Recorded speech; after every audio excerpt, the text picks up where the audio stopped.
Psychology in Seattle. So, Berto, I have a question for you. You do, huh? So, I loved season 8 of Game of Thrones. So, my question for you is this. Is there something wrong with me? Probably based on the online reactions. Well, probably. Like, what do you mean? Like, there's actually something wrong Clearly, with you're on the wrong side of the fence on some level. Yeah, but does that mean there's something wrong with me? Yes, psychologically, my diagnosis is that you're officially wrong. Am I stupid? Is it because I don't know? No, you're too kind-hearted. Is that what it is? Isn't that in the DSM? Kind-heartedness? I mean, but are you serious? Because that's my main question for this episode. Like, is there something wrong with me that I like season 8? No, I mean, I didn't, like, I have mixed feelings about season 8. I think some people reacted like the world was on fire about it, literally. And I think there's something wrong with some people that reacted that extremely. But, this isn't like Heroes or, Other kinds of disappointing endings. Yeah. Do I have bad taste? No. Like, because, that's what people would say. It's like, you must have bad taste. No, I think you're willing to forgive a lot of things. Okay. Because I'm assuming, and we'll discover it, but based on previous conversations, I'm assuming that you will find that we will find agreement in some things that could have been done better or differently, but that they probably didn't bother you, or they didn't bother you that much. Or in some cases, you might have been like, but you're okay with that, right? For example, I loved Batman v Superman. Yeah. Am I stupid? No. Is there something wrong with me functionally?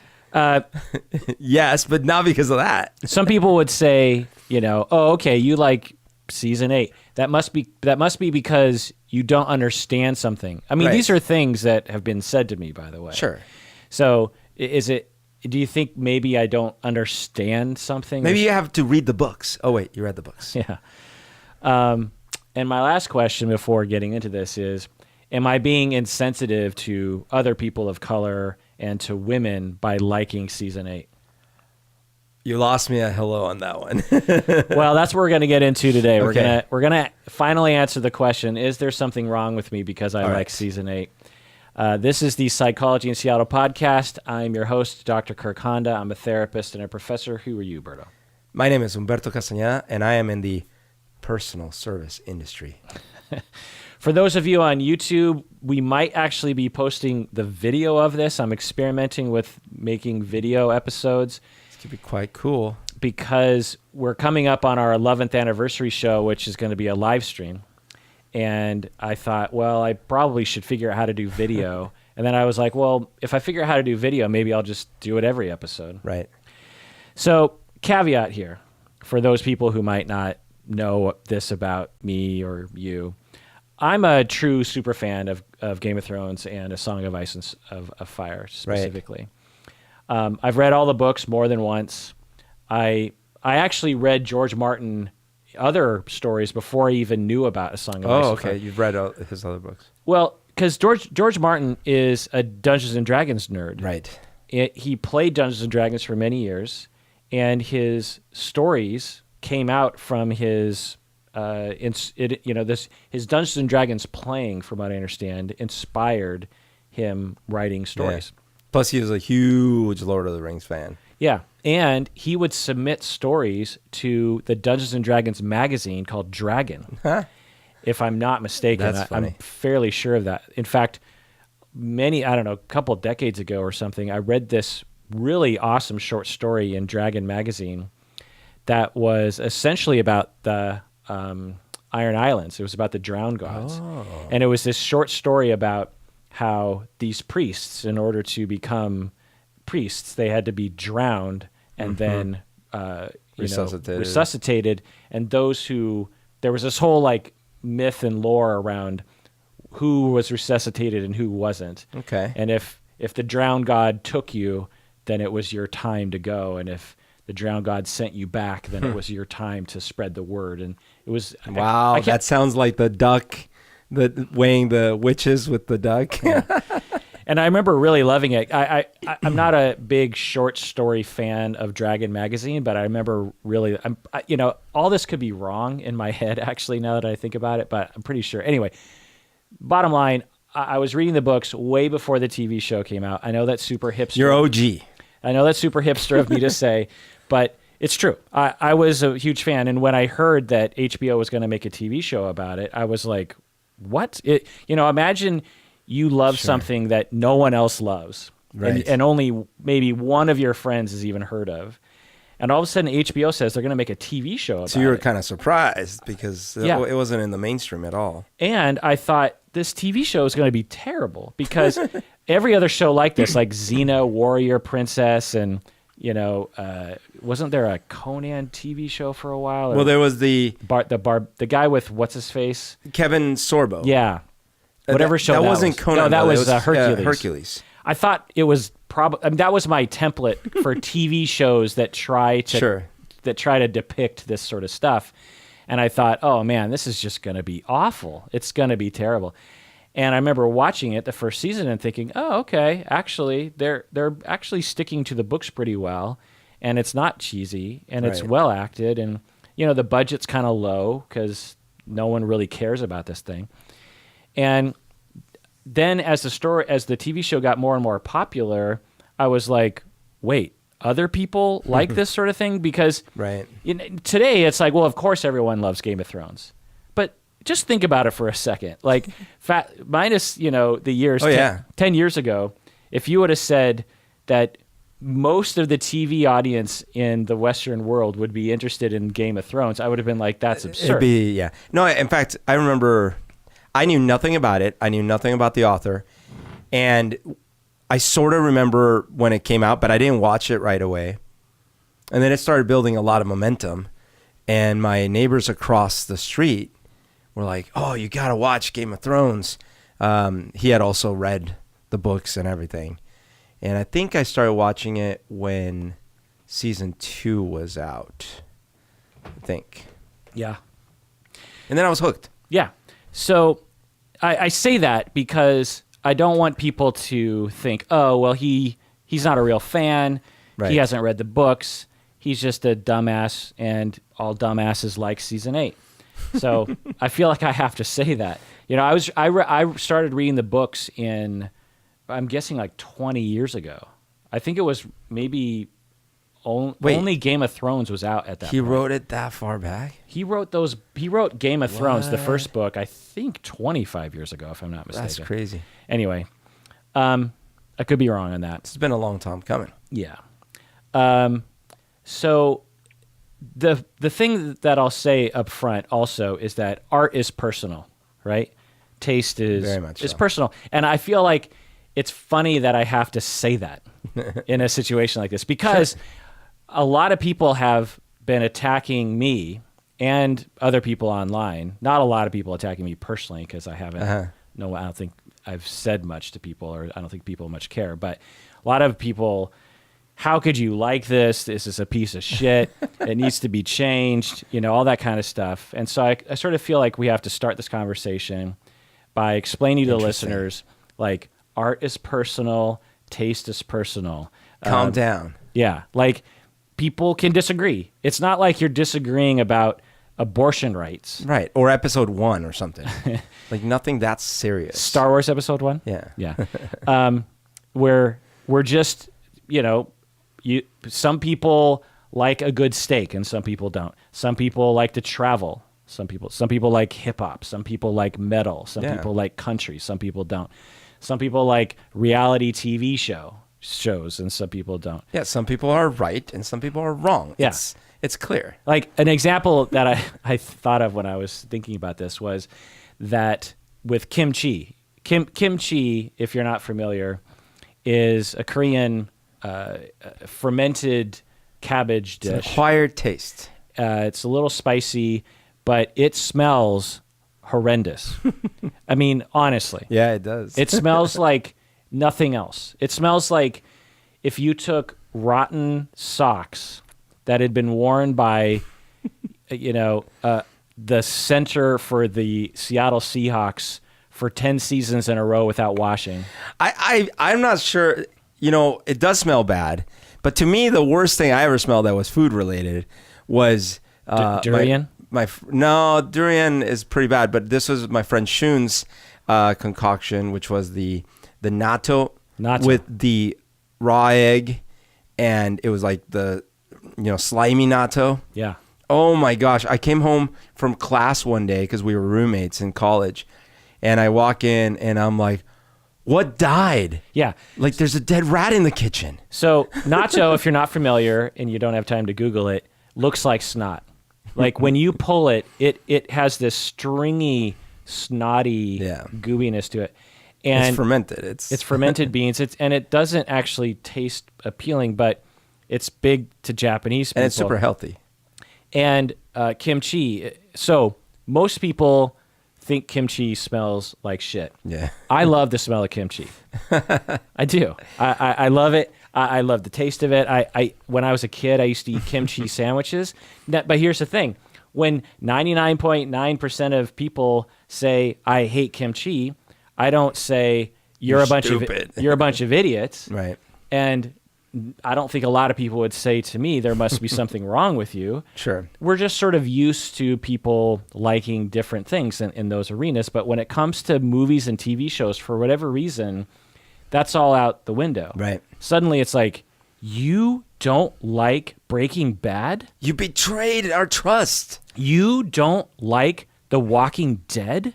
Like, I'll get these looks like, what is wrong? How is that possible? What's wrong? How can that you? exist in life? Yeah, like it.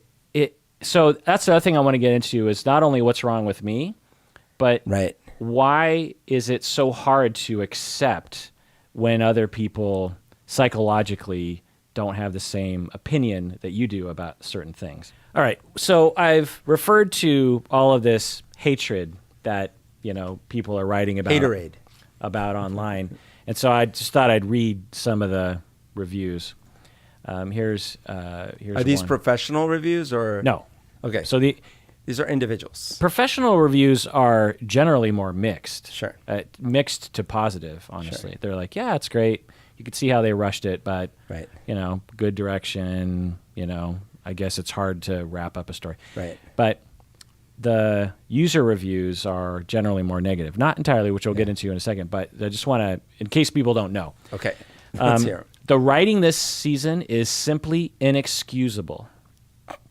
So I wanted to read these because these are the things that people are saying, and these aren't like just internet nerds.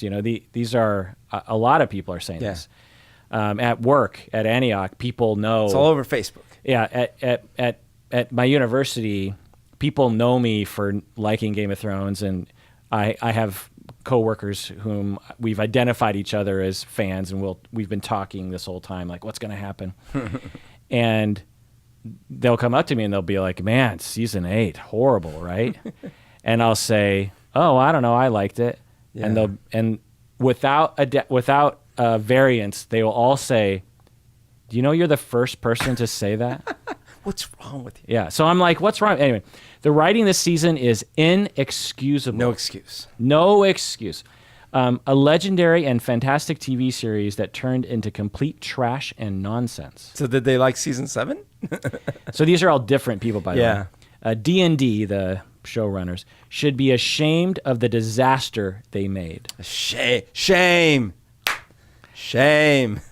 This season is utter nonsense. Wow. What they did on season 8 should be a crime. Punishable by law. Like, why couldn't the Night King win? Can you imagine if they actually show up to arrest them? Like, what's happening? Yeah. I think you know what's happening. Mad Dog 69 alerted us to your crime. But I was just writing it the way I felt it should go. Like, why couldn't the Night King win? Would have been so much better than this garbage. I mean... Well, I'm sure everyone would have been happy with that ending. Right. I mean, why does everything have to have a happy ending? It's pathetic. Wait, it had a happy ending? Yeah. Let us force HBO to make an outstanding and new season 8 by a petition. Yeah, that'll work. You've seen that before, right? Yeah, 1 million signatures. So on Metacritic, do you know, like it's like Rotten Tomatoes. It's a similar For the season or for the finale? season. 65%. 74. Okay. So that's critics. Okay. Users, 20%. 43. Oh, it's better than I thought. All seasons. Critics, 85%. Ooh, 86. Okay. Rotten Tomatoes this season. Critics, Yeah. this season, 50%. 67. Okay. So 2/3 positive Yeah. reviews. Users on Rotten Tomatoes. So Rotten Tomatoes has a different Yeah. sort of people. 30%. Yeah, 36%. 36. All seasons combined. Hypercritical. From Rotten. Yeah, Critics, 85. 90. 90, okay. And users, 90. 82. Okay. TV Time, which is some sort of publication, did a poll of their listeners or visitors or whatever about the finale in terms of how many. So they said, were you very satisfied with the Okay. finale? So just the finale, just the last episode. Very satisfied, pretty satisfied, somewhat satisfied, or disappointed. So what percentage do you think were very satisfied? Of just the finale, 15%. 10%, pretty close. Okay. Pretty satisfied, 25%. 14%. Ew. I would put myself in that. Where would you put yourself in the finale? What were the middle category? Very, pretty, somewhat, and disappointed. Somewhat. Okay. And what percentage somewhat? 30%. Ooh, exactly. Okay. Ding, ding, ding. Ding, ding, ding. And then 46% were disappointed. 46%. Wow. So, that's not great, but 54% were at least somewhat satisfied, and that's not Right. That's not the gestalt from the No. If you look casually online, you're like 90% hated it. 100%. I haven't seen. Have you seen a single post or a single comment by any user that is positive? Well, not necessarily. You're right. I've seen posts by friends saying, "Calm down, it's just a show." But that's not. And I've seen someone saying like, "Well, it wasn't great, but overall the show was great," stuff like that. So that you're right. I haven't seen like No a one positive. said I loved the finale, and there are 10% fair. 10% of people That's are fair. very satisfied. 14% were pretty satisfied, which is like me. Yeah. You somewhat satisfied, and I would say 30%. somewhat satisfied. Plus, it's like anyway. We'll get into some of that later. But By the way, I got in an epic drag down debate on Facebook about the Daenerys twist. Ooh. By the way, spoiler alert. yeah, actually, we're going to do another episode just on Daenerys. Okay. After this episode. All right. Perfect. So, now because I have been making this podcast for 11 years and been putting myself out there more, Man. I'm interacting more with a lot more people about my opinions about different pieces of art and this kind Right. of thing. And So you're exposed to more reactions. radical reactions. Yeah, normally in the past, it's like, what's your top 5 movies? One or two people would hear that and be like, huh, whatever. But you put it out there and you get a lot of different reactions. And what I've realized is that there's this thing where when we see someone give their opinion, if it's even slightly different than our opinion of it, we only see the difference in the opinion. Yeah. We don't. I've seen we tend not to see the similarities in the opinion. Right. Like I posted as an example of this, I ranked every single Beatles song, like into categories. Like Yeah, I remember that. My top favorite Beatles songs, my next to top, and then my last category was something like, if it comes on, I might skip it. Right. But as a caveat to the whole thing was, every Beatles song is better than every Garth Brooks song. You know what I mean? Every Oh, you just gained some hate trade. every Beatles song is better than the Chainsmokers. You know what I mean? Like I'm not saying that. So my worst Beatles song is still in the top 0.001% preferred. Even number 9. preferred, even that song preferred to me because of the significance historically to me. So I posted it on Facebook and on Reddit, by the way, because there's the Beatles Reddit page, of course. And everyone tore me to shreds. Wow. And all I'm doing is offering my opinion and my love. Right. I did.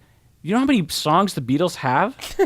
I can't remember. It's like hundreds, right? It's like 200. And I spent all this time on it, and like all I got was shit. Right. Like someone said, "Oh, someone doesn't like George Harrison."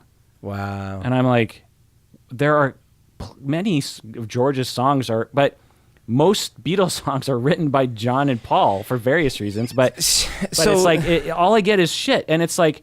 Presumably, if you subscribe to the Beatles subreddit, or you're reading the posts on Facebook, or even know who the Beatles are, there's got to be some overlap there, right?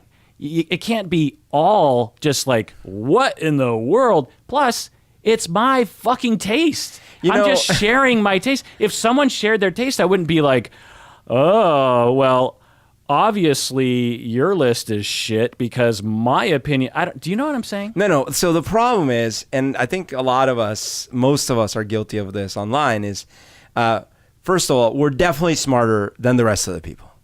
Well, not you and me. I mean, me as in the individual talking. When an individual is looking online, that individual is smarter than everyone else online. Yeah. Number 2, if you put in a lot of work, like you put in 8 seasons worth of a show that cost millions and millions of dollars and cost like time wise cost millions of man hours and woman hours and all these things, right? You are entitled to destroy it and burn it to the ground like Daenerys just because you're entitled, because you have opinions and you don't give a shit about anything else than your opinions. And look, I've done this too, And 3, you have to be cool and ironic. So like that's the main thing, is like whatever you're gonna say needs to be sort of like detached and cool and ironic. Yeah, I think that's a major factor. Yeah. It's so much easier to hate something than it is to like it, especially in public. Right. I always think back to this example when I was like 9 years old. Me and my best friend Tommy were listening to Pat Benatar, "Hit Me With Your Best Shot." Very popular song in the early 80s. And the final, and we actually, both of us ended up becoming musicians. So I think we, at the age of like 10, we already had like minds for music. So you're blaming Pat Benatar? And the end of that song is, I think it's like, like it sort of ends on this like bluesy thing and then just a stop, so, and I said, we were listening to it, just sitting there around our little tape player listening to the song, and it ends, and I said to Tommy, who was older than me, by the way, and I sort of looked up to him, I said, "Ooh, I like the ending." He's like, "I don't like the ending." And I was like, "I don't like it either." I just never forgot that, because it's just a tiny little look into the psychology of me and other people. I don't like it either. Yeah, I don't like it either. Like you put your feelings out there, and then you saw some aggressive feelings that were counter to that. You're like, you know what? Never mind my feelings. Yeah, I don't like it either. What is that? That's true. So part of the problem is that when you like something, you are putting yourself in a category of positivity, right? Like, okay, I'm in a positive atmosphere here. And there's nothing super, like, people make fun of Superman because of this. Like, Superman's just a goody two-shoes Boy Scout.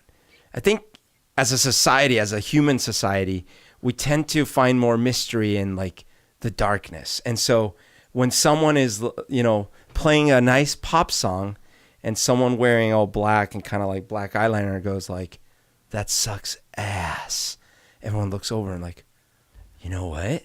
That's cool. But why? That person is cool. Why is that cool? Like, what is it about us that we love Because we like the people darkness. who hate things? Well, but they don't hate all things. If the people on They stage are playing but as soon dark, as, but by ironic definition, music, but by definition, as soon as someone likes it, they hate it. that's This fair. is the definition. If they get very big, then they're of like, well, I hipsterism. liked them 10 years ago. Like the people that say, I read George R. R. Martin before he even wrote the Game of Thrones. Yeah, and then and I've loved everything since. And I'll love whatever they make after this. You know, they're undoubtedly make other products, and I'll probably love that too. And you're absolutely so. There is this pattern, right? Game of Thrones comes out, and there's this wave initially of the early adopters, and they love to brag. They'll get on Facebook or whatever, and they'll be like, "Oh, if you haven't already, you really should check out this show." And I'm letting you in on a little secret because I know good stuff and you don't. Right? Okay. And so then all of us jump on board. We're like, oh, this is great. Thank you. And you go through a few seasons and, quality fluctuates. And I think that there is no possible way that you can end a 8 to 10 year series in a way that will please everyone, right? Right. That's impossible. And it's like, what is the series? I mean, maybe Breaking Bad was less controversial. Maybe. But almost every series I can think of had super controversial endings. Yeah. The Sopranos. The Seinfeld finale. Lost. Everything. Everything you can think of. Heroes. Anything of consequence. Well, Heroes was shit already. But most shows that were really good, or that had a good run or whatever, even with all that, people don't know what they want for the end because they're like, well, we want everyone to be happy. Well, you don't want everyone to be happy. Well, right. So I think there's a number of things there. One is hype. So when something like, I don't know, can you think of anything that has had bigger hype or comparable hype to Game of Thrones? I mean, Star Wars. Star Wars had episode that 7. kind of hype. Like episode 7. Or when episode 1 came out, it had a ridiculous amount of hype. But that was a different kind of hype. It was pre-internet. So it was fair enough. It was like hype around like energy. But it was, I would venture to say it wasn't blog and Reddit hype. But I would venture to say that Game of Thrones has a wider demographic than Star Wars Episode 1 did. Star Wars Episode 1 was you and me and guys. It was a lot of you. It was a lot of our age and dudes. Well, the ones complaining. My observation is that everyone was watching Game of Thrones from all backgrounds, from all classes, from all ethnicities. Well, they all weren't because genders. it's rated R. So, it's already precluding a lot of the younger audiences. Okay, but I'm just saying, Episode 1 for sure you could say, and Episode 7. But it doesn't matter. Your point is it's not that it's the most or it's not the most. It's huge. It's massive. Right. It's one of the. It's arguably one of the biggest hyped things that have ever happened. I mean, winter has been coming. Yeah, and so how in the world could anyone on the planet make something that could live up to that hype? Yeah, it's not going to please everyone. Well, no. I think that's two different things. You're saying it can't please everyone, which I think is also true. But I think also you automatically you can't please 50% of people because they've built it up too much in their brain. They're this is the most important thing in my life right now. I'm waiting to have my mind blown in a way that is physically not possible. And has literally never happened. Like, to all you people who hated the end of and think it was a total disappointment, name one thing that ended well that you were just like, holy crap. Well, but and no one disagreed with you. Well, fair enough. But this is the problem because there are some people pointing like, look at Endgame. Avengers Endgame is the right way to end a huge multi-year effort. A lot of people hated Endgame. I know, but less people than. Well, that's my point. Is like, and maybe that's a good example, and maybe Endgame. But one of the reasons I wasn't as impressed with Endgame, is because I actually felt that a lot of it was colored by numbers. Good, there were good colors. There were good numbers, but a lot of it was colored by numbers. Right. Some of the stuff that I liked about this season, because there were things I didn't like. But some of the things I did like is that it wasn't actually by the book, so to speak. It was right. A lot of it was a little more twisty. Yeah, like, nuanced. Well, twists where you just were like, whoa, okay, the Night King's dead. I didn't expect that to happen. I didn't expect Danny to get killed. I didn't expect Bran to be the king. I didn't expect Tyrion to live. I didn't expect, all these different things are things that if I was to make a prediction, that's not what I would have thought the writers would have done. Anyway, so another question here, Berto. Do I just love everything? Is that my problem? No, you hate a lot of things. You hate Roma. Right, exactly. There's a lot of things that I don't like that everyone else likes. You actually are very opinionated about things that you don't like. Right. Not in a mean way. But you express your opinions. Right, like Heroes, for example. Yeah. Dexter. I think one of the things is that, because I think a lot of people will look at me and be like, well, he seems to like everything. He liked this, but the thing is I don't do podcasts about things I don't like. I see. So you usually talk about the things you like. On the podcast. Yeah. 2, because I'm the one who chooses what we talk about. 2, I will stop watching things I don't care for. Right. Like, there's a reason why I'm not watching the most recent Terminator movie, because I gave up on it. Fool me once. Or Dexter, for example. Loved the first season, liked the second season, started the third season, and kind of petered out. That's like me in Walking Dead. Right, Walking Dead. I loved the first episode. Second through whatever episode was okay, and then it petered out, and I stopped watching. Right. So The Walking Dead can't disappoint me because I'm not watching it because I don't care. It doesn't grab me. Lost was the same way. I stopped halfway through season 3, I think. But okay, fair enough. But I was severely disappointed. So I would have been one of these people when it came to Lost, when it came to Heroes, when it came to The Walking Dead. Heroes in particular was such a drop off a cliff.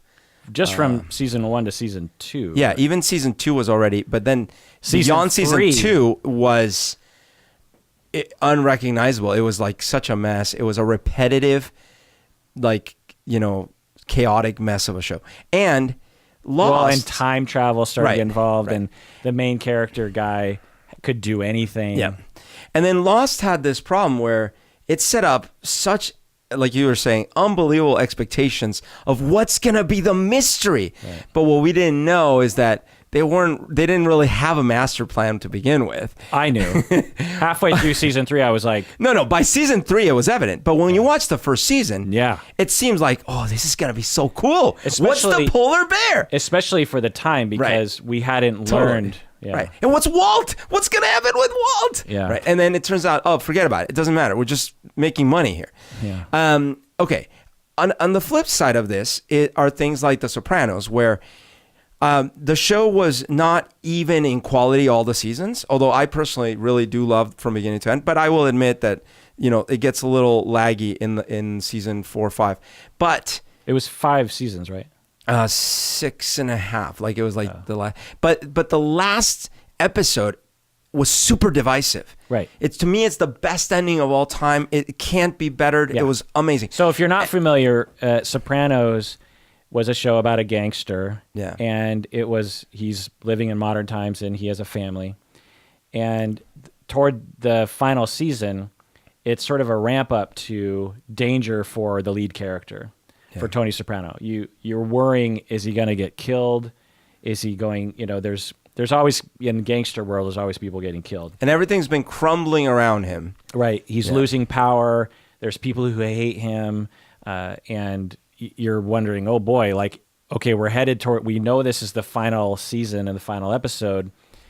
Is Tony Soprano going to get killed? Yeah. Something bad is going to happen, and that's kind of the thing that happens in gangster stories. Is like there's always tragedy and death at the end, right? Yeah. And then Tony Soprano goes into this restaurant, and it's very drawn out. It's very normal. His wife meets him. They look at the menu, and we know from tropes in movies and TV shows that whenever there's a drawn out kind of slow scene, something really dramatic is going to happen. Yeah. Because why would they just show you a mundane interaction between, that's not even very interesting, for a family. So the then you sort of see a shady guy who could be a hitman.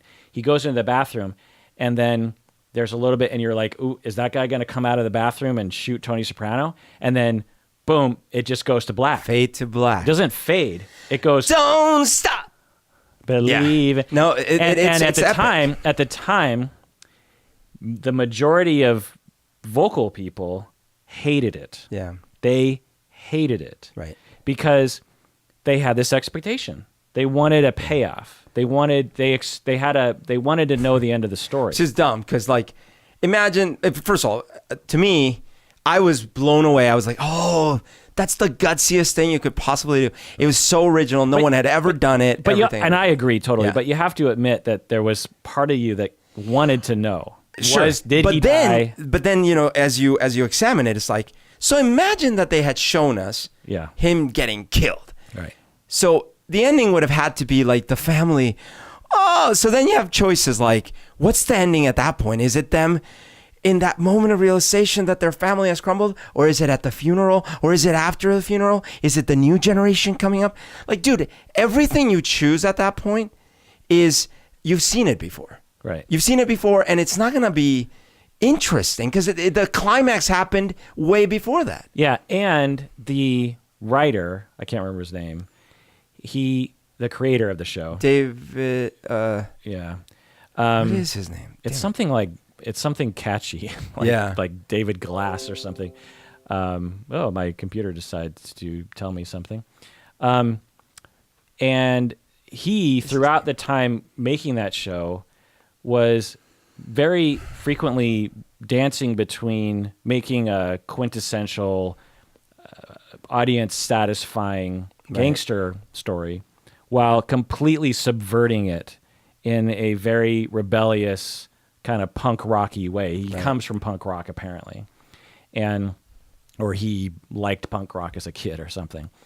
And he at the end was like, okay, what makes the most sense that will kind of subvert the norm, and it'll be something you've never seen before, but will also kind of make sense. Right. And I think it's like one of the best endings, but it took me probably a couple years to get used to that ending to see its genius. Like right afterwards, I was just like, oh, okay, what? Okay. And then I went online, like, what does it mean? Was it, tell me, please, internet, tell me what it means. And no one had any answers. And then I was like, oh, okay. Because I kind of like things like that, Yeah. Like with season 8 Game of Thrones, I would have liked it personally. And we'll get into the problems of season 8 in a second. Mm-hmm. But, I'll explain. Well, I'll explain this and then we'll go to...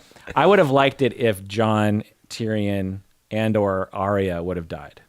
Sure. Not because I want the characters to die, but because to me that it seemed appropriate. Like Jon rose from the dead to do his thing, and then he was killed. The Lord of Light brought him back for one more job or a series of jobs that he had to do, and the Lord of Light was like, you got to kill Dany. That's the implication. Tyrion is a tragic character. And it just seemed it would have been fitting if he could have. And Arya, for example, you live by the sword, you die by the sword kind of a thing. Not because I would want them to die, but it seemed like the story ended with a lot of our sacred characters still, not only living but prospering. What I mean? What did you think about that? Absolutely. Well, so personally, I thought, and I wanted Tyrion to end up as the person in charge. So I didn't think nor wanted him to die. But I did think, let me put it this way. I was sure Dany and or Jon were both goners. Yeah, I thought they were both going to die. Once they did the thing about Tormund or whatever his name is moving north and then the dog going north, I thought, oh, there is a chance he's going to end up north after this.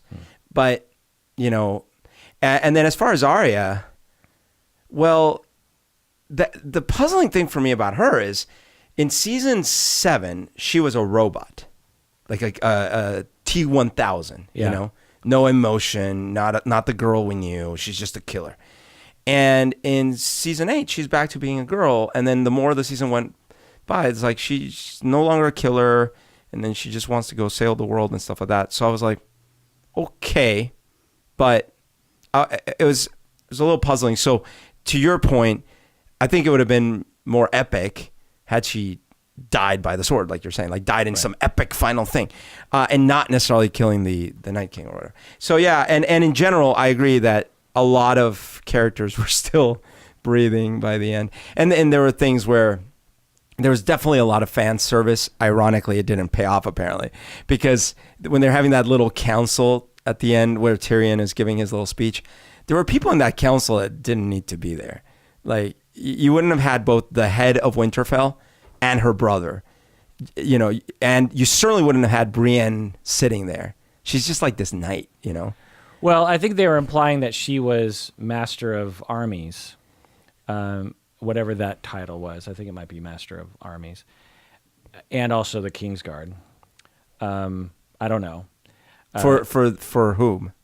For the king. So the small council is, you know, these different masters. So you have the Grand Maester, who. Sorry. I'm talking about when Tyrion was still imprisoned, and they were all sitting in that little half moon. Right. And I'm like, why is Brienne there? Like, she's not like a land ruler. Like, she's not. Right. And Davos, for that matter. Right. Yeah. And so it was one of these, like, get it? All your characters are here. Remember everyone? Right. It's like a party. But yeah, I actually had a problem. That if I had one quibble, which we'll get into later, about season 8, it was that too. Like, in the Battle for Winterfell, for example, and by the end of that episode, it looked like there were like a dozen people still alive. Right. And they were all only the main people. Like, you didn't see any more Unsullied. You didn't see Dothraki were clearly wiped off. Dothraki were gone. You didn't see any of the northern soldiers. It was only these key people. And that was one thing about earlier, if I had a quibble about season 8 that compared to earlier seasons, was in the earlier seasons it was more realistic in that, you know, you're going to have guards around. There's going to be red shirts around, you know, like when in season 1, I think, when Tyrion is on the road with Catelyn and they get attacked by some bandits. Oh yeah. There's a bunch of other random guards. Actually, Bronn is one of the random guards that's there. Right. And you just get this sense, like, I don't know who those guys are, but they're clearly like trying to help the Tyrion Catelyn situation. And then, you know, but in season 8, it was like they just tried to get it down to these the heroes, very few individuals, because they didn't want any distraction, which I thought visually looked good because you didn't have all this distraction, but realistically, it just didn't make a lot of sense. Like, like just another part of this, like when Jon enters the throne room at the finale, and Dany's just by herself. You know what I mean? There's actually another point where before that, I think when Dany enters the throne room for the very first time, just after they take over the city, you know, very beginning of the finale, I think. And she's just by herself wandering the Red Keep. By herself. Like, there's no guards. No one has made sure there's no enemies anymore. Right. It's like, there should be no queen, no rational, smart queen would walk around without guards, you know? Because a total random person could just be like, well, there she is. Well, I got a knife. I'm going to kill her. Yeah, like, for whatever reason. Let alone not only just for protection, but also for like logistics. You know, someone coming up to her and saying, could you please sign my, you know, my breast or whatever. You know, you got to have a retinue around you to be like, get away. Like, you know, because that's how famous people work. You know, imagine Kanye just walking through the mall. Do you know what I mean? He's got like people around him just because of annoying, you know. Anyway, let's take a break, and we get back. Let's continue answering the question as to whether or not there's something wrong with me.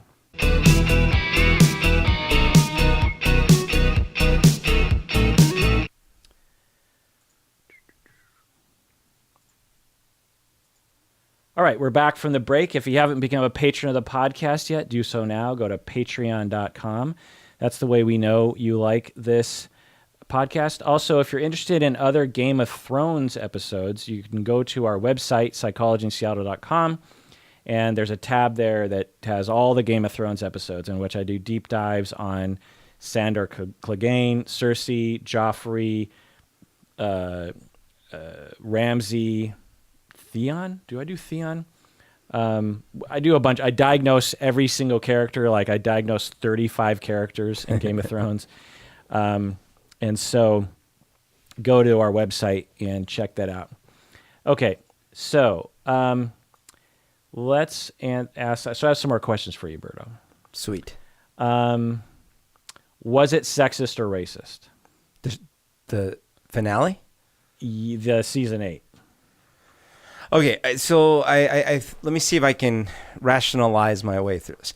So the sexist bit could be, I see. So you built up all these potential women heroes and then you threw them away just to keep the patriarchy going, for example. Yeah. Well, I guess, but Sansa is the Queen of the North. Yeah.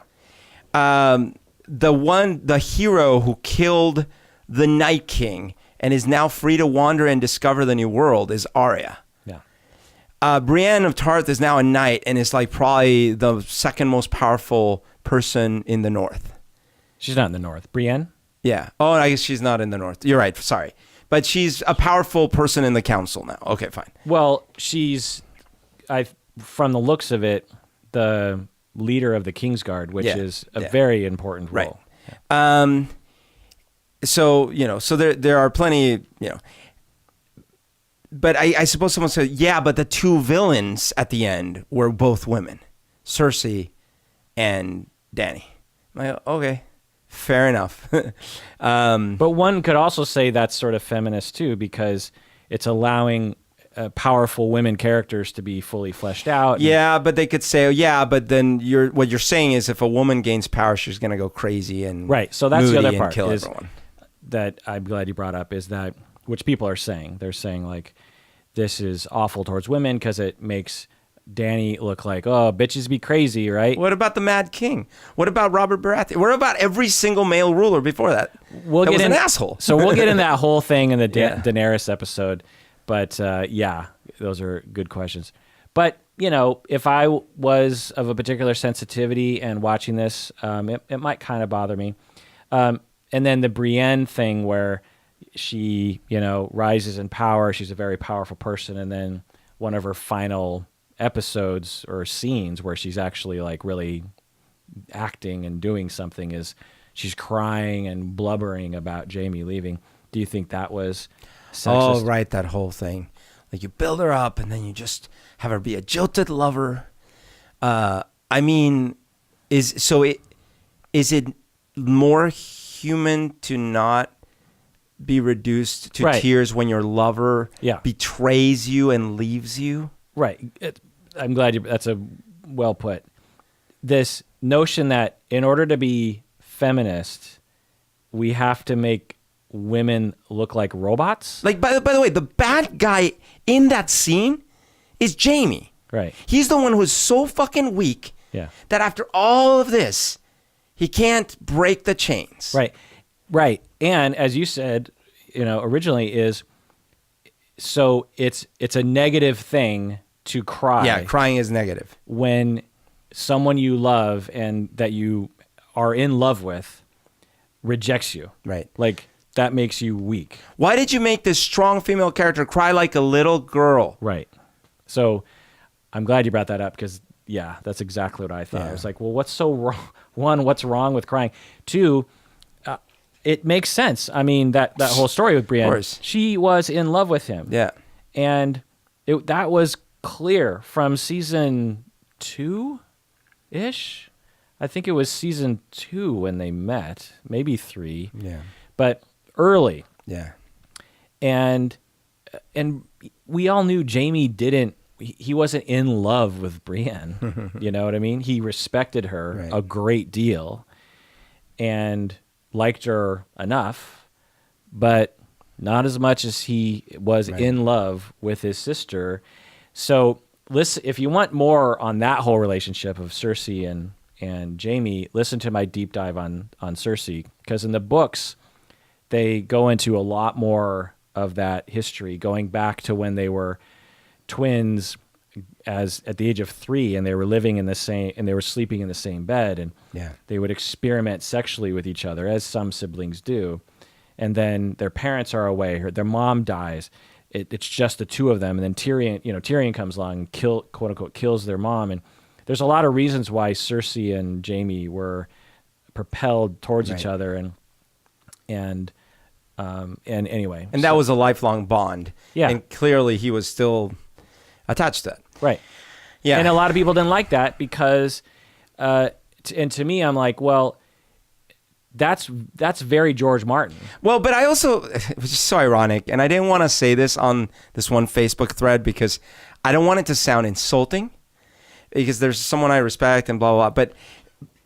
But it's weird that these people that are complaining about these sorts of things, they seem to want to prefer like by the book Hollywood standards for story resolutions. Right. And I'm like, that's not life, and this show is a lot less like that from the start. Yeah, exactly from the start. And just take a 3-second glance at the setting. It's based on a version of our own history of Europe, and that was not it. Those stories didn't wrap up nicely. They wrapped up really horribly most of the time, or at least ambiguously. And from the very beginning, that's what Game of Thrones has been. Yeah. It's about, like, sometimes the good guy gets beheaded. Right. Sometimes the good guy's son, who is the hero on vengeance, gets killed, gets murdered. Sometimes his wife gets, a knife in the belly. Yeah. Like, that's what happens in history. And sometimes what's his face? Baratheon, the middle Baratheon brother. Oh, Stannis? Stannis. Sometimes he loses against the most horrible character on the show, against Ramsay. Ramsay prevails, Sometimes sometimes good men, their armies leave them. Yeah. And so from the very beginning, it's been that way. But I think as people got married to this kind of hype in the end, a lot of people got attached to particular things that they wanted to see happen. And I think they were all kind of particular, because here's another thing that I've been asking people as they've been telling me they hated season 8. I'll say, okay, and because I'm not arguing with people, that's based on a premise of silliness. I'm just more curious. Yeah. And I'll be like, so how would you have liked it to have ended? And what's the most common response do you think I've heard? Let's see. They probably wanted Cersei to get a worse death, like some sort of. That's one of them, but that's not. There's one that's by far the most frequent response. Like Jon in charge, like Jon as the rightful ruler. No, these are all good guesses. The most frequent response is, I don't know. Fair enough. Fair enough. So I'm like, I can't tell you what I want, but I know I don't want that. Yeah. That's actually the most common thing humans are good at. Yeah. Yeah. I hate that. Okay, how would you have liked it to have ended? I don't know. Right. Well, Well, there's a reason everyone doesn't write Game of Thrones, right? Because most of us go through life and we make choices based on what's presented. Like, oh, I'm not going to go down that road. I'm going to go down this road. But to invent a road is a different thing. Yeah. Now, again, you out there listening are likely one of those people who hated season 8. It is totally fine. I respect that 100%. Just like you should respect me me liking it. I'm probably somewhat subtly insulting people who don't like it. But that's not on purpose, and I'm going to try to check myself because I don't want to commit the crime that I have had committed against me this whole time. Right. Well, it's so weird because there are things that upset me about this season, but And what I found odd is that people were upset by almost everything. And I'm like, well, that's weird. There are some things that you could just more objectively say, like, look, these people, like you and I, how many wars have you been in? Yeah. We haven't been in wars, right?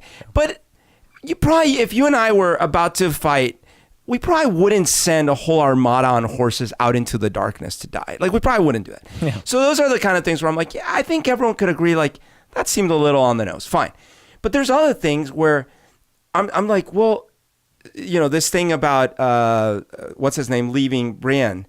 I'm like, well, actually, I get that you wanted a different storyline there. But someone wrote a story that was different than what you wanted. And let's remember, and Jamie spells this out. By the way, I actually kind of loved that, you know, people, these writers are so stupid.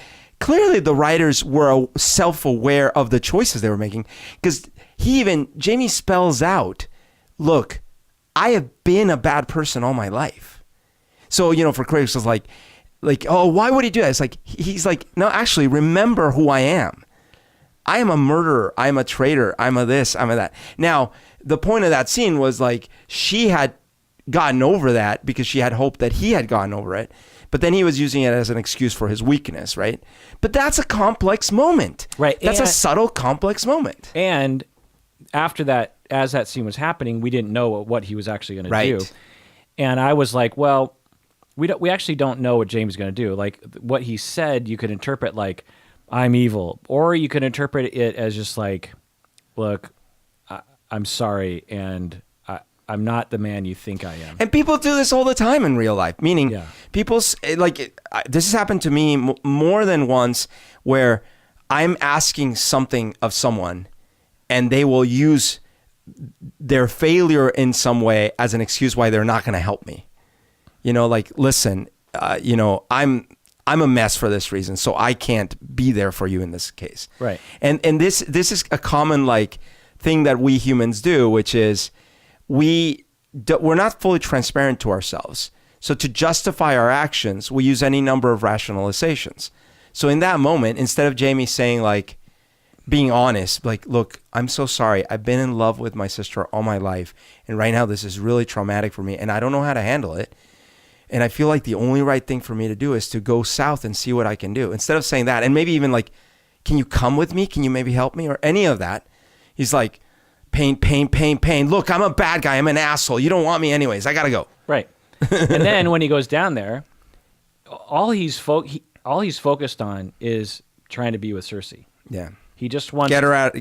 He wants to be with her and maybe, you know, just save her life and, you know, sail across the narrow sea and have a life like Tyrion wanted him to do. It's not like his character also changed to where, like, I'm going to defeat the mad tyrant queen of dragons and kill Jon. And it's like, he had nothing to do with any of that. Right. He's just like, I did my knightly duty. I went north. I helped. I served under Brienne, which I felt was right. And I miraculously lived through that. And now what? Well, I'm not going to stay in the north. Right. By the way, it hasn't been like 10 years or something. Right. And, okay, I'm not going to stay in the north. I'm not going to fight against my sister whom I love. Yeah.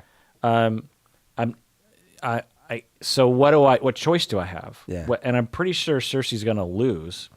So, you know, it made total sense to me. But yeah, everyone's like, oh, Jamie, you know, he was supposed to be good. It's like, well, again, because to them, they saw this linear character arc of like, he's evil, and then he gets a little better and a little better, and then he is all good. And he, you know, he's Luke Skywalker. He's Han Solo with the medal at the end of episode 4.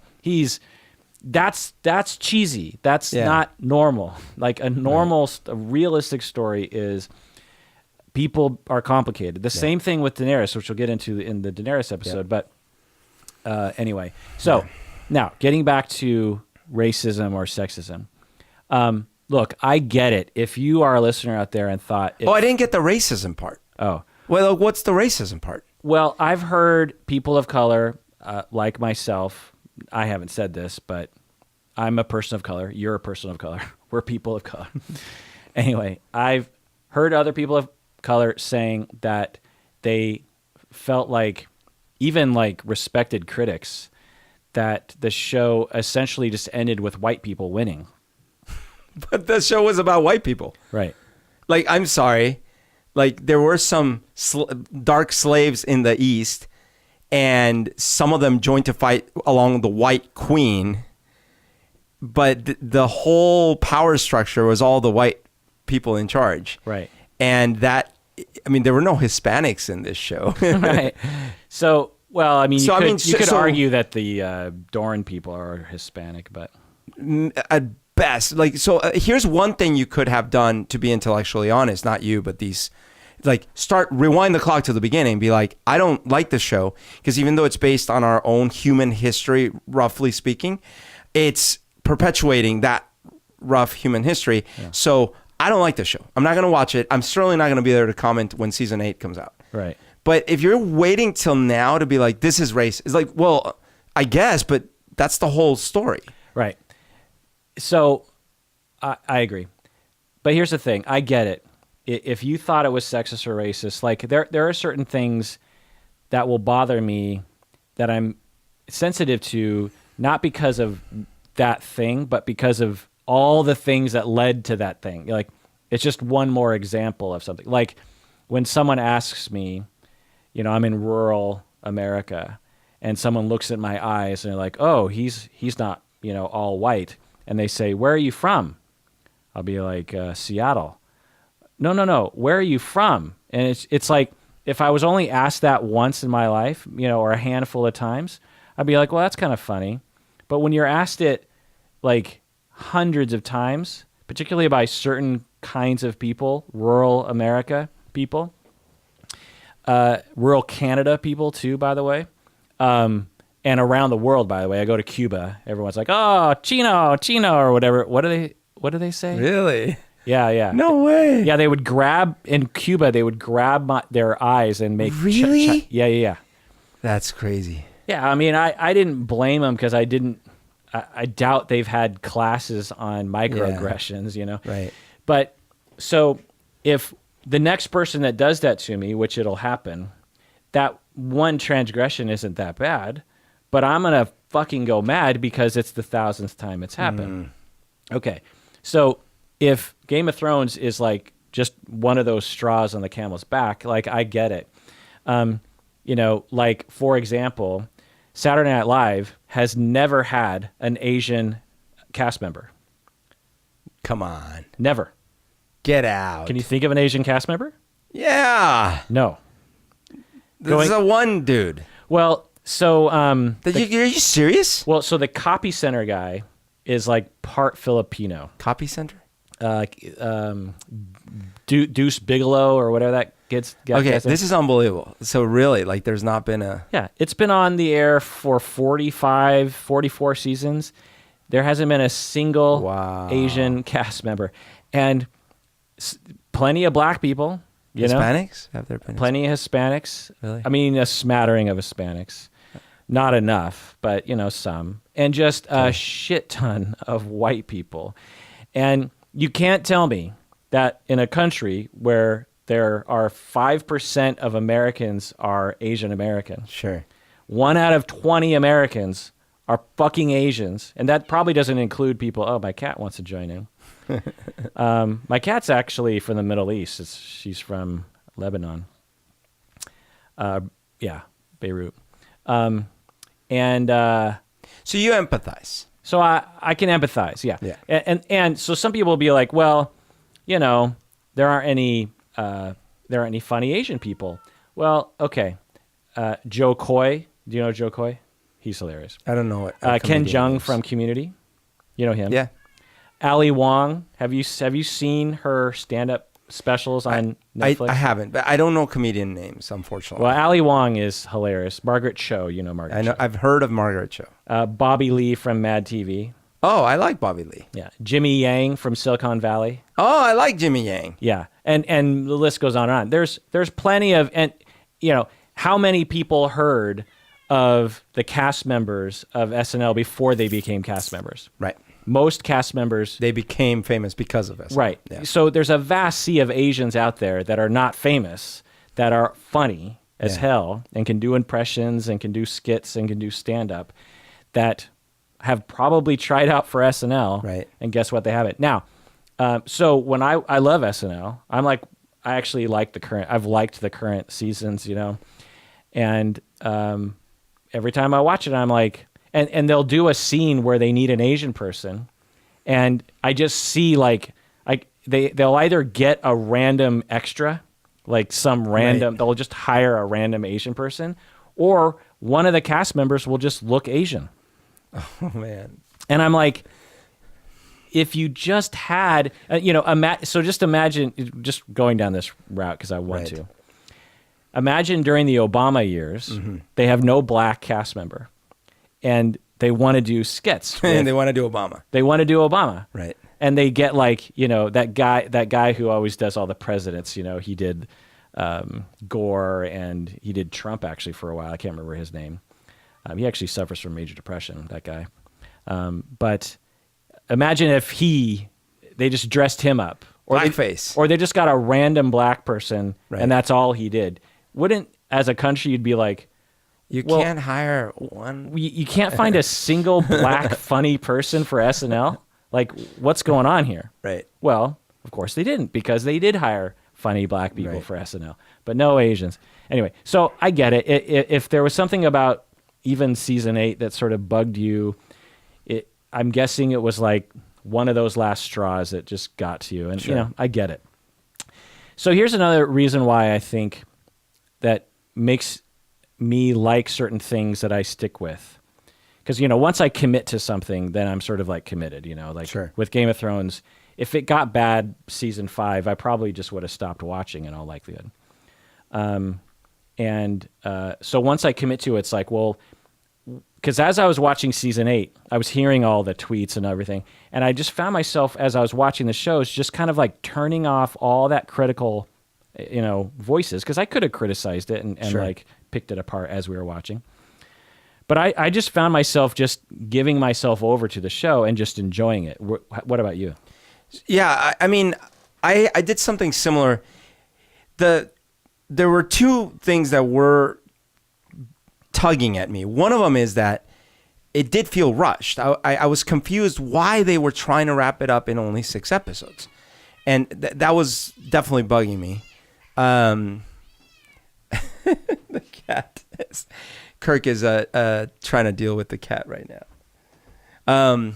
But the other thing was, while I was watching the episodes, it wasn't coursing through my mind like, I hate this season. Let's see all the other reasons why I hate this season. Right. I was just immersed in the storytelling. Okay. And I got to say, there were, on the whole, more positive. That's why I said somewhat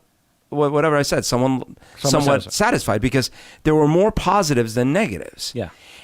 There are things that I absolutely would have done differently. And some of them would have had to be fixed way back to start with. Like Bran's story arc, you would have had to go all the way back to the beginning. And I think, one of the issues is, I don't think the showrunners had any idea that this was an arc about Bran or something. I think Bran was always sort of like the secondary character for them, because they wouldn't have had a whole season without him in it had they really known where it was going to end up. So you would have had to kind of go back and buff up that character, give him way more lines, give him more to do, and like really prep the road, and especially this last season. So there's stuff like that. George Martin told them that Bran was going to be king? What I'm saying is there's no way he did, and that's why they didn't know to make him important enough. Wait, the rest of the start over. I'm saying there's no way he told him that, because I don't know if he knew or not. But George Martin? yeah, George Martin knows how this story ends. well, by now he does. I don't know if he knew 8 years ago. Oh, I suspect he did. Well, even if he did, I doubt he. But told he might them. not have told him. Yeah, So what I'm that's what you're saying. So you're yeah. saying that the makers of the show didn't know that Bran was going to be king, Probably. as an example, until they were making season 7 and 8. 7 and 8, probably. And that's when George sat him down and said, "This is how it ends." Probably. But even then, I still think, and I don't know if it's, I don't know where the blame is. I think they were trying to serve two masters with Bran. One was this like, hey, we got to really sell this idea of the detached three-eyed raven that's like above this world. Oh, but then we're going to have to make him kind of relatable at the last minute. And I think that failed. I think that's true. Like, I hadn't thought about that critique, but if I would have done something different, especially with season 8, would be to completely rewrite Bran, not completely, but at least somewhat, to make him a little bit more human. Yeah. Because when Tyrion volunteered him to be king, I was like, he's not human anymore. He's he's like a spirit, living in a human body. He can't function as a king. Like he's not connected to the world. Right. So if you would have rewritten season 8, you could have just added a little bit more humanness. Right. And maybe a little bit more agency too, because he seems so passive. Right. Well, and there were contradictory lines like, oh, I don't care about this world anymore. I'm just gonna. But then at the last episode, he's like, why do you think I travel this way? I'm like, wait. Yeah. You're eating your cake and your ice cream. Right. But my point with that whole diatribe was that, there are absolutely things that can be different, but I wasn't sitting there scene by scene like, there's a pop can. Oh, there's a coffee cup. Oh, this show sucks so much. Right? It was like I wasn't immersed in the story. Right. So I think there's a lot of factors that we haven't gotten to that I think might differentiate us from other people in this way. One is that you and I are creative people in that we like to create things. Right. We're musicians. We've created other things, but at our jobs, we like to, we don't like to do what other people tell us to do. We like to create our own things, you know? And I mean, from a very early age, I was at the age of 8 or 9, I would it's funny. I don't think I've ever recognized this, but Tommy, my friend, when I was 8 or 9, we had a cassette player with a microphone on the front, it was just like a little cassette thing. And we would record ourselves talking. Oh. The two of us, I even have a cassette of our really high-pitched voices. He recites the lyrics to "Devil Went Down to Georgia." Oh my gosh! and I'm like, I don't know what we're doing, but so now a lot of kids do that. But my point is that I really appreciate creative people, right? Like the people who create Game of Thrones. When I'm watching the TV show, there's actually a part of me, and really anything that I'm handing myself over to, I am like, oh wow, the creators, the writers, the producers, the budget people, the accounting, the actors, the directors, what a great thing that they did. When I go to a play at a playhouse, it's so apparent the hard work that has gone into making this thing happen for this audience, right? You can see the actors. Maybe sometimes the director comes out. You can see the pulleys. You can see the sets. You're like, whoa, someone had to make all this stuff. And it's more visceral. And I think we tend to, when we can empathize with that effort, we forgive a little bit. If a set doesn't look perfect, you're like, well, someone had to make that. And they have to strike this whole thing down next month, and they have to create a whole new set for the next thing. Right. You understand that. Well, when I watch TV and movies, it's the same. Right. I'm watching something, I'm like, those people had limited time, limited budget, limited skill, and the coordination, and right. Absolutely. And here's the thing: when I criticize something like Episode 1, it is in a different category of Star Wars. It is in a different category because I do think a lot of my criticisms were directly about the story that George Lucas, wrote, and he was in charge of the script for his own story. Right.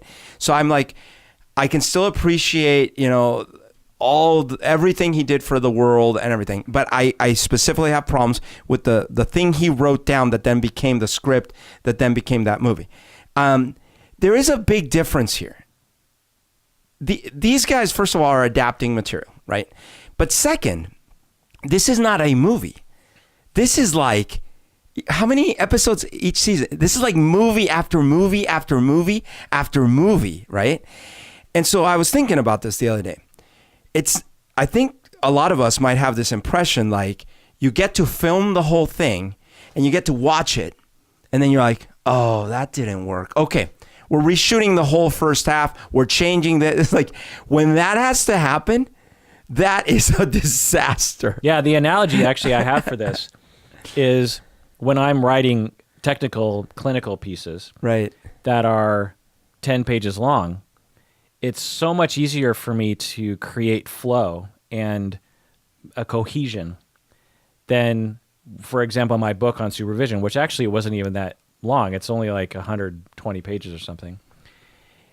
When I was writing that book, when I got to the phase where I had to make it all kind of fit logically together and have there be a theme and a transition from section to section, it was so hard to do.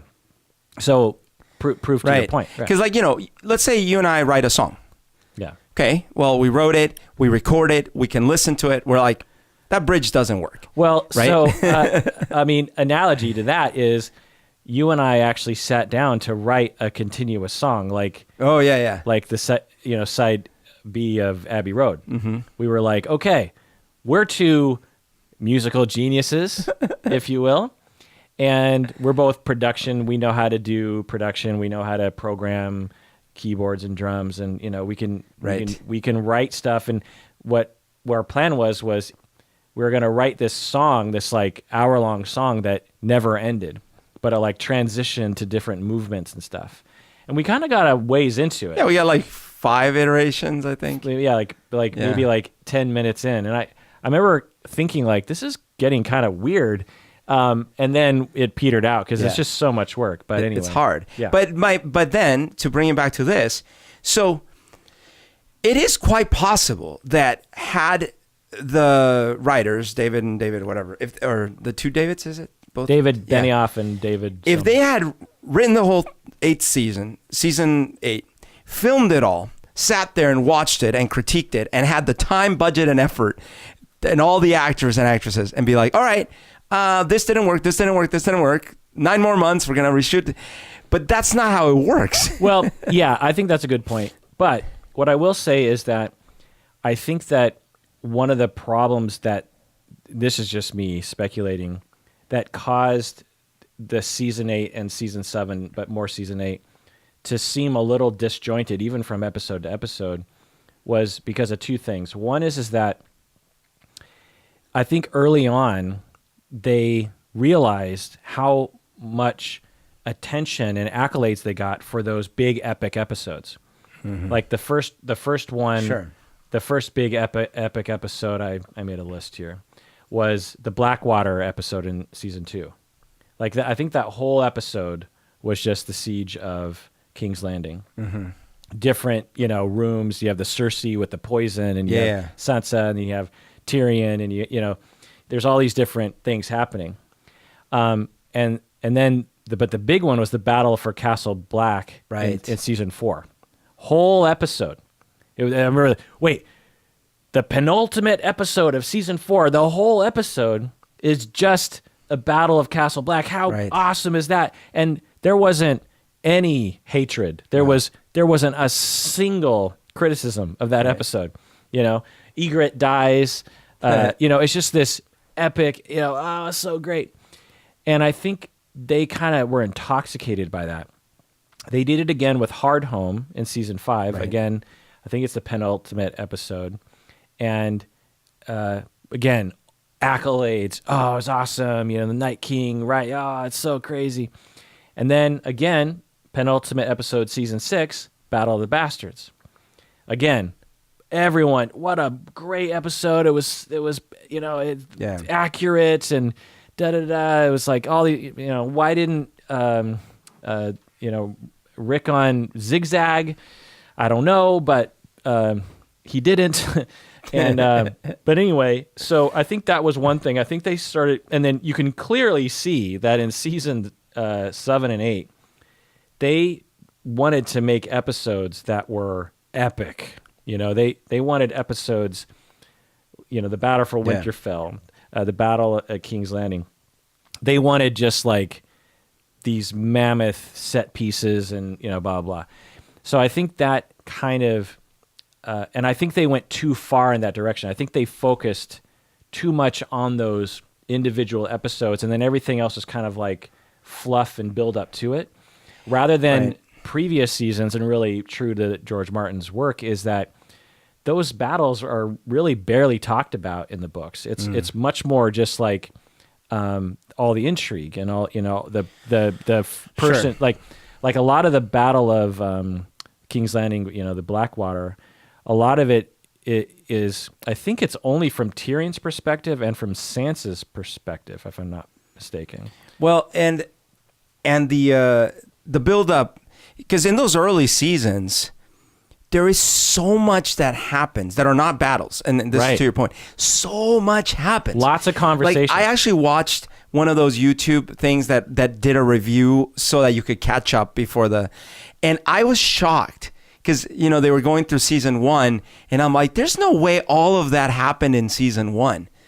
It's so much content, and then you get to season 2, and I'm like, wait, that was all the way back in season 2?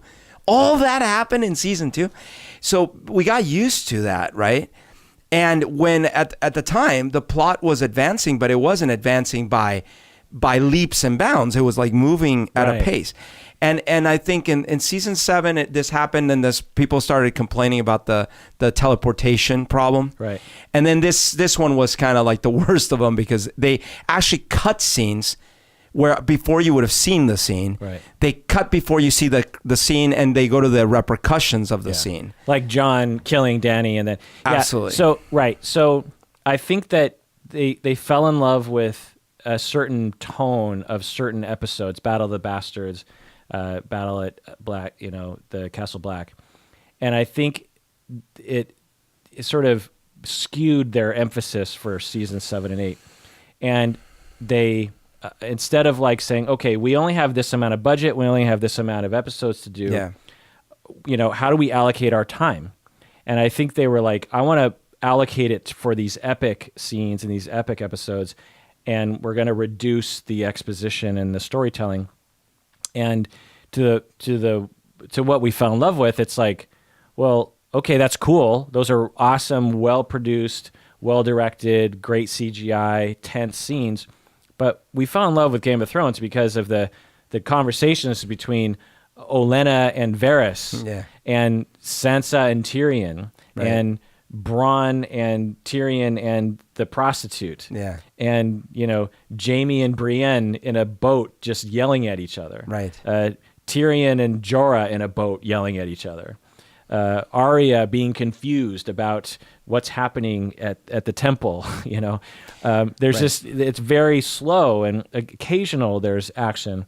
And that's actually getting back to Sopranos. One of the things I kind of liked about Sopranos was like, the writers could have easily just gone to like, well, let's give the audience what they want. They want constant shootouts. They want blood and guts. They want assassinations. They want, leave the cannoli. But and going back to actually even Godfather as well, there's actually not a lot of killing in Sopranos, and even in you have to have that build up, that anticipation, that stress. Right. So another thing that I think season 8 suffered from, because they focused too much on these epic episodes, was exaggeration. That's the word that really comes to my mind, because like the Winterfell battle. By the end of that episode, if you would have asked me how many of the good guys are living, I would have been like 12, and most of them are named characters. Yeah, because there was no evidence of maybe like 2 or 3 Dothraki. Yeah, unsullied, maybe a handful. Well, a different question is, if all the Dothraki didn't ride out, where were the other Dothraki? What were they doing? But now, I'm not saying that was a good strategy, but they did all ride out was the thing. So they were writing this and directing it, and I think they blew their wad. They're like, it's gonna be epic. All the Dothraki are gonna be wiped out, and they didn't think to themselves, this is going to make no sense when we show in episodes, 4, 5, and 6, especially 6, when you see the whole Dothraki army and the whole Unsullied. You're like, a shit ton of these fuckers survived Winterfell. Were they maybe coming? They were held back in the Dragon Keep, or Meaning they didn't go to Winterfell? yeah. I have a hard time believing that Daenerys left half her army. Well, unless it was like, well, someone's got to actually protect the dragon. Okay. Well, if that happened, they would have needed one line to clarify they that. should have explained it. Yeah. The other thing is the King's Landing battle. It looked like, if you would have asked me after the Bells episode 5, how much of the Red Keep is still standing at the end of that episode, I'd be like 10%. Yeah. And if you would have asked me, so the next ruler, will they be able to inhabit the Red Keep? Absolutely not. No. If you would have asked me, will you be able to dig out Jaime and Cersei's bodies? In any, will a dwarf be able to wander into the, and pick 2 bricks off? I would have been like, absolutely not. The whole thing was collapsing. Yeah. That's why they couldn't move a few feet off to the side and avoid it. Right. And so they exaggerated that. And then episode 6, they exaggerated that, because I think in episode 6, they wanted to make this, they wanted to make 2 beats, I think. One is obviously Dany being killed. Yeah. But also the other beat was like, everything just goes back to normal. Yeah. And I think the writers were like, well, we want the Red Keep to still be standing enough so that we can still have those scenes in the exact same rooms that were in season 1, where you have the... So you get that sense of like, oh, wait a minute. It's Not all the much same. has changed. Yeah, the throne room is still there. The throne is still there.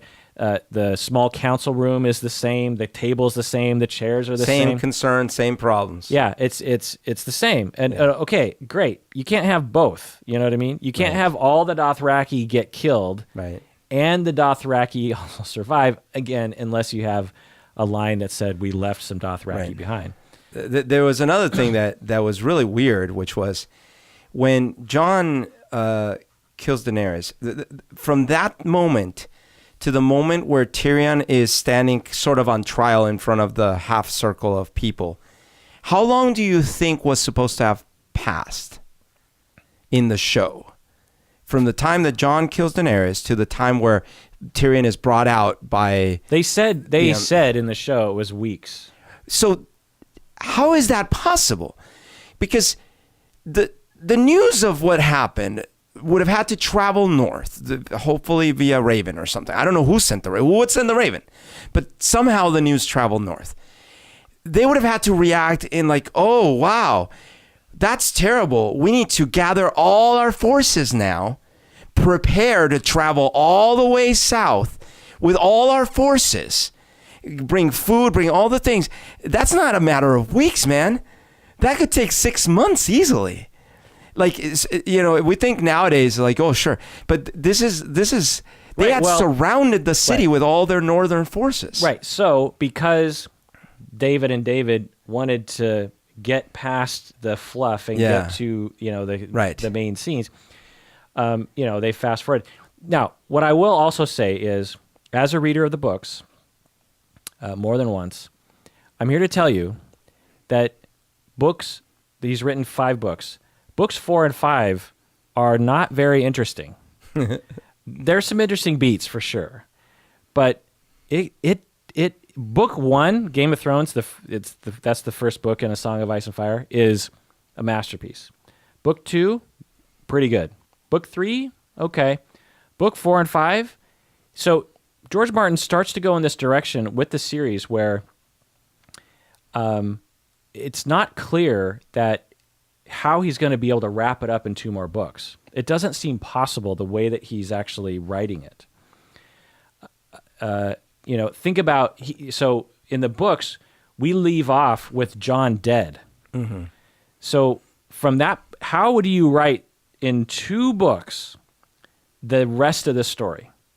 Everything that happened to us in the TV show for, I think, seasons 6, 7, and 8. Yeah. How do you write that in 2 books?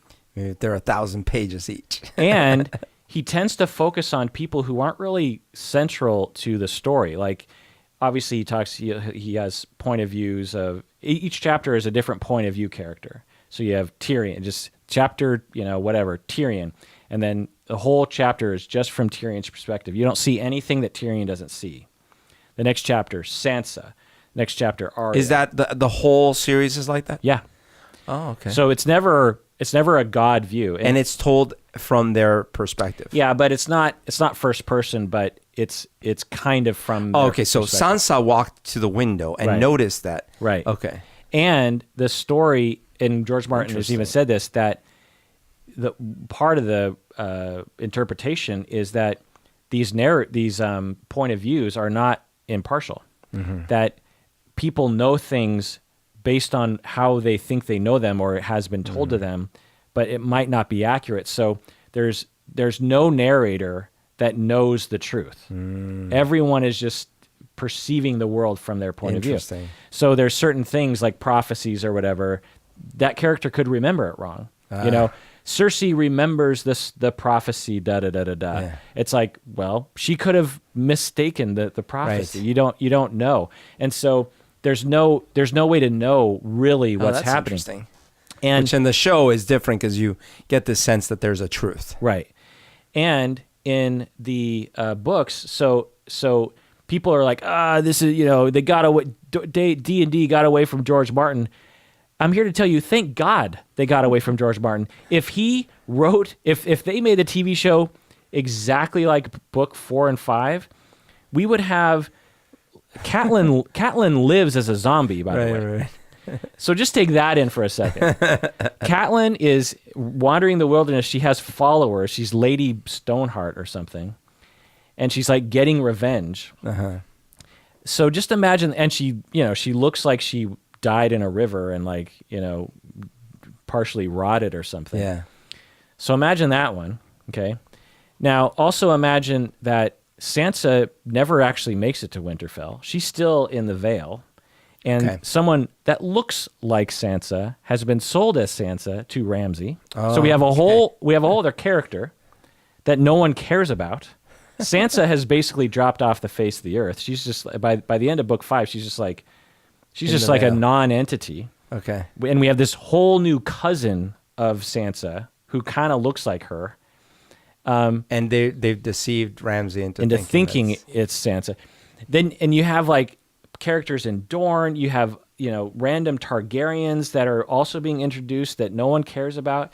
He's making the story wider and more about characters that I'm not interested in. like history. Yeah, like the way history kind like of when you plays read, out. have you ever read like medieval history or something where there's so much random stuff. Right. and that brings us to, Edward III and blah, blah, blah. Yeah. And so, if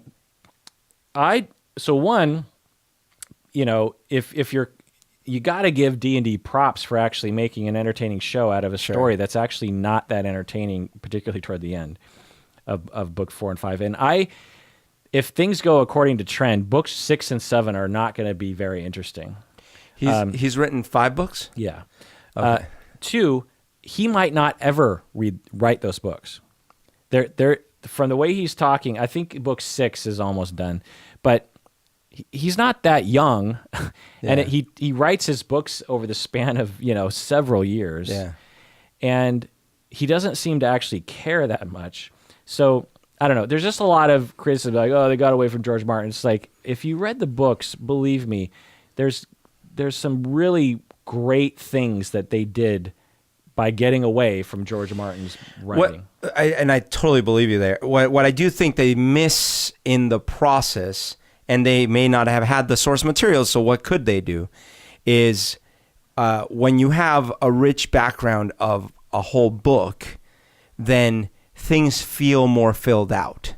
And but even if they had the books, though, I suspect they probably would have done something similar. Sure. Because it was very clear that, by the time they got away from the books after season 5, I think it was season 5 by the end of the books. Anyway, whenever they got away from the books, they're like, we want to make this more of a conventional TV show that only has, that deals only with like 12 people instead of 50 people. Yeah. So, because up until that point, there's like 50 different characters that are, all play a part in the story, maybe 100. And they're like, this is going to be so much easier to tell if we only have, 10 to, 5 to 10 characters that everyone cares about. And so they just started killing everyone off, like when Cersei blows that entire, church up. It's like, oh, okay, you don't have to include, the sparrow gone, Marjorie gone, all those characters are just, you don't have out to, of the picture. You don't have to think about how they fit into the story anymore, Anyway, so there's some other reasons why I think the internet hates the season 8. I think that I've seen some interviews with D&D, and they will say things that don't help. Like I heard a rumor, I'm not quite sure if this was true, but people were saying on Reddit, like, well, you know what D&D said? They said that Dany wouldn't have burned down King's Landing if Jon didn't reject her. Okay. They apparently people think that they heard them saying that. That David said that? Yeah, said that Dany only burned down King's Landing. Oh, I see. Because Jon rejected her. I see. Which, if that's the story they were telling, that's pretty dumb. Yeah. You know what I mean? Like, she gets dumped and she burns down a city. Yeah. So I don't know if that's what they said, but that's what people are saying. So I think I could see how that would be sexist in a way. Like, that would be that trope. Totally. Like, oh yeah, no, hell hath no fury. Don't you know that one? Right. Also, let's see. By the way, that would be inconsistent directly with what they themselves do in the last episode, because she explains in her own words, and this is what I was saying earlier, how they were very aware of the kinds of criticisms that would come up of that decision, because they actually walk through the characters in the final episode. Both Tyrion and Dany kind of give an account. I was actually wondering if those were pickups in the last week, because they seemed too perfect. It seemed to address the criticism too well. Right. But it couldn't possibly I don't think it could have been. Yeah. But we'll get into that. Yeah. So if you're curious about what our analysis is of Dany's decision to burn down King's Landing, listen to the next episode where we do a deep dive on Dany. So yeah, okay. Let's just talk about what we liked and what we didn't like. If we have anything more to say. Yeah. What did you like about season 8? All right. So I actually did like overall, from an epic-sized scale, the battle in Winterfell. Yeah. There were complaints. I did not like the stupid Dothraki strategy. I did not like that not enough of the good guys died. And I agree that Arya being the one to take down the Night King, although cool, I do agree that it wasn't fully earned. Like they didn't really prep that well enough. And so, so there's that. That said, that was a positive for me, was how epic that episode was. I also really liked the celebration, kind of like, actually I liked the episode where before the battle, all the conversations between the characters and all that kind of bonding that happened. Around I really liked that. Yeah, I liked Arya getting a little bit. And I also liked the celebration after the battle, that scene where they're all in the Great Hall and they're drinking and stuff. And there was a lot of, Daenerys kind of looking, and sure, there was a coffee cup, but who cares? I mean, I do care in the sense that I will say that is indicative of the fact that they were under a time pressure in this last season. Yeah. So there's that. But at the same time, it's like, isn't there a person in charge of kind of scanning the scene to make sure? Yeah. No, I'm not excusing it. I'm just saying it's another indication that they needed more time. Like in episode 6, there were apparently some water bottles that you would have to freeze the frame and really zoom in to see. Did you hear about that? I did not. When they're at that Lord Council at the Dragon pit. Okay. there's a couple water okay. you know, like disposable water bottles that are. But what happened was, it was hot because I think they're in like Spain. They're in a hot climate, and the actors are like in these very very hot outfits. Suits, And if you've ever been a part of a production like this, there's a lot of sitting around. There's a lot of standing around while lights are getting set up and cameras and, you know, reset and da-da-da. You could be like, Sansa was probably sitting in that chair for, you know, on and off for like 5 hours, maybe over the span of a couple days. And you need to hydrate. And you can't have assistants running in every time, so you hide the water bottle behind your foot or something, and there's a couple shots where you can kind of see. Oh, I think I did see one with Sam where there was like okay. So it's not like some random grip just left his water. It was there because they were probably again. This is me as someone who understands how hard it is to make something. And I'm like, you know. I empathize for that kind of mistake. You know, it's like I've made things with mistakes. I just think that that's a symptom, but that stuff didn't bother me because first of all, I never saw it while I was watching, so it wouldn't have bothered me. And after the think fact, about all the things you would catch in like all sorts of things. Absolutely. But so again, to the things that I liked, I actually am very unpopular in this opinion, but I actually liked the way they ended up. I think they went a little overboard with it, but I liked where Dany ended up. And obviously, I don't like that she's a mass murderer. I just mean that I personally had issues with her character all along. I always had a problem with her character, with Dany's character early on in the series, because I thought, man, she is so entitled and she is so like uppity and she is vicious. And so I kept thinking, am I going to be forced to like her by the end of this thing? Just like, oh, okay, I get it. I guess she's the... And I kept feeling that. So I actually really liked that it really made up for that whole time how I felt about it. Right. You know, so that and plus it was consistent. She burnt people all the time. Right. We'll get into that in the Dany episode. So I actually was on the rare side that was a little excessive, maybe overboard, but it was fine.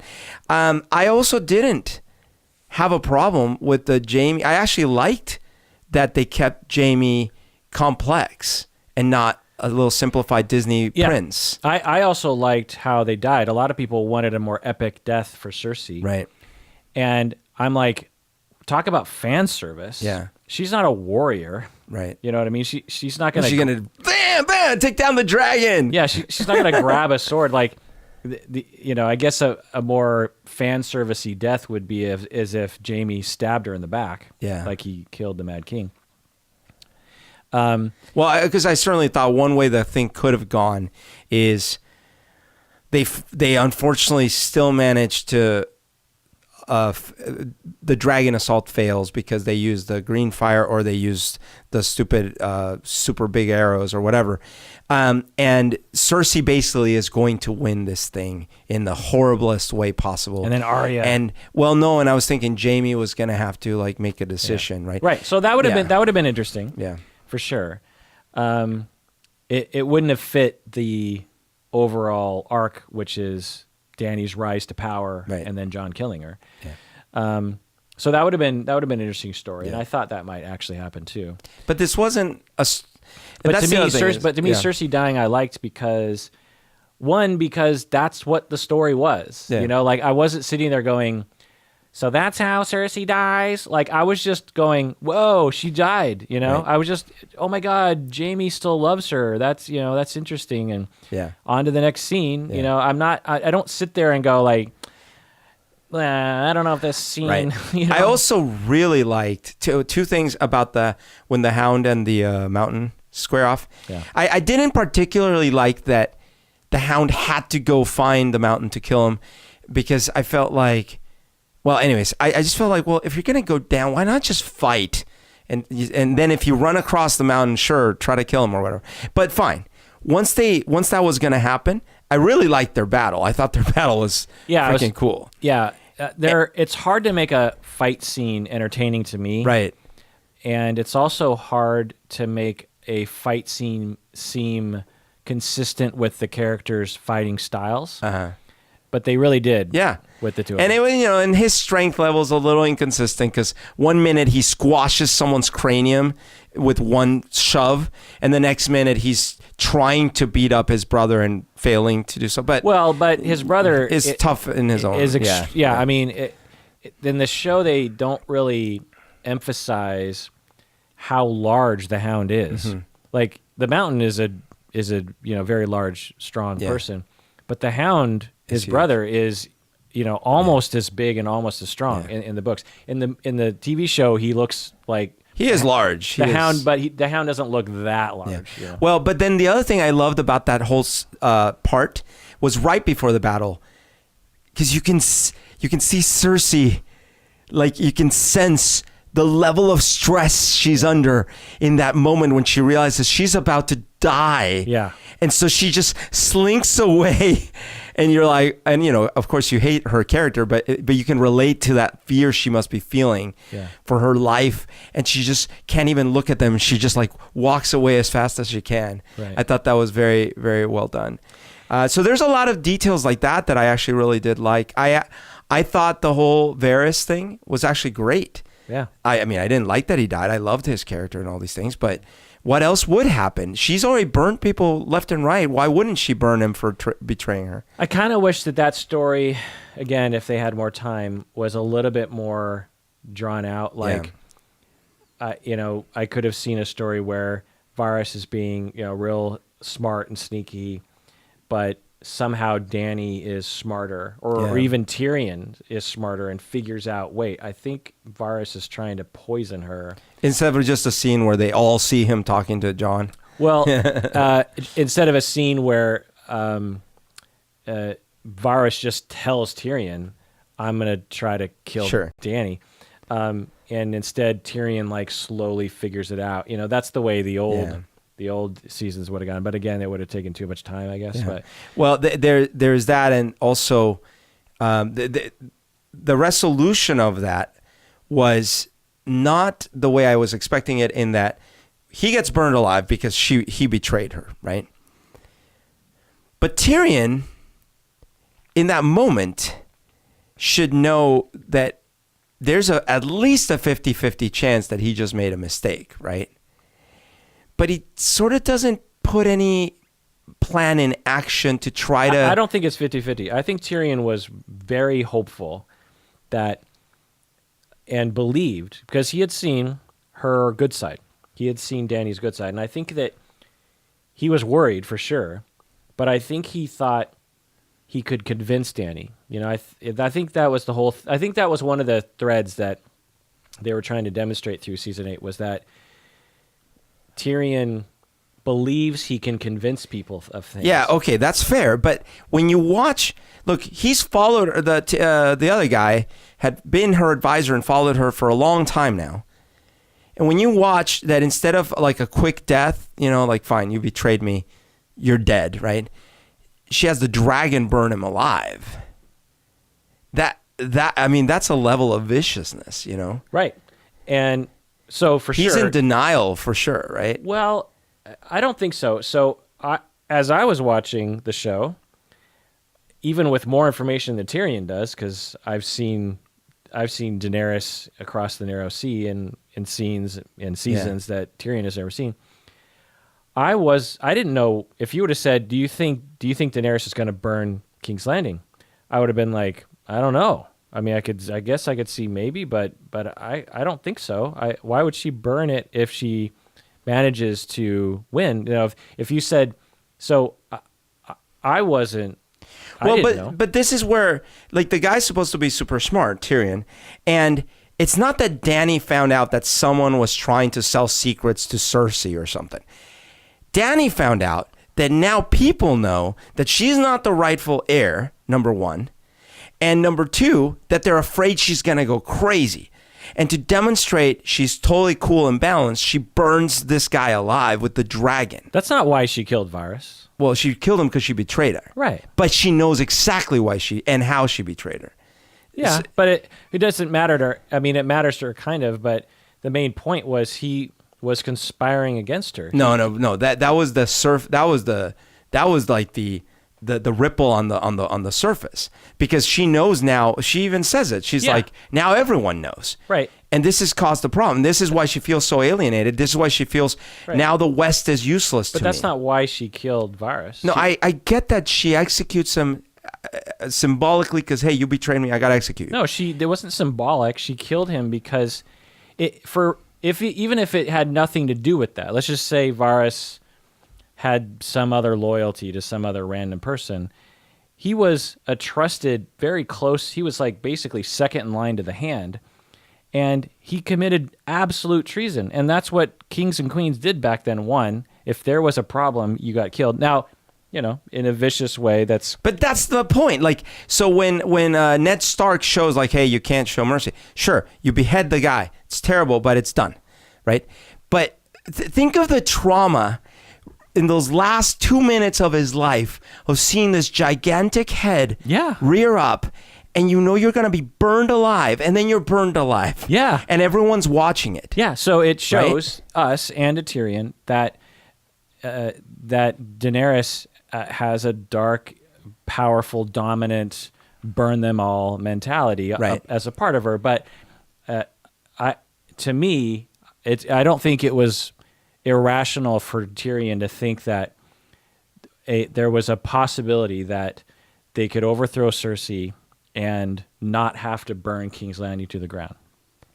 Well, I mean, he clearly was worried about it, hence why he made a point of saying, if you hear the bells, you stop. Right.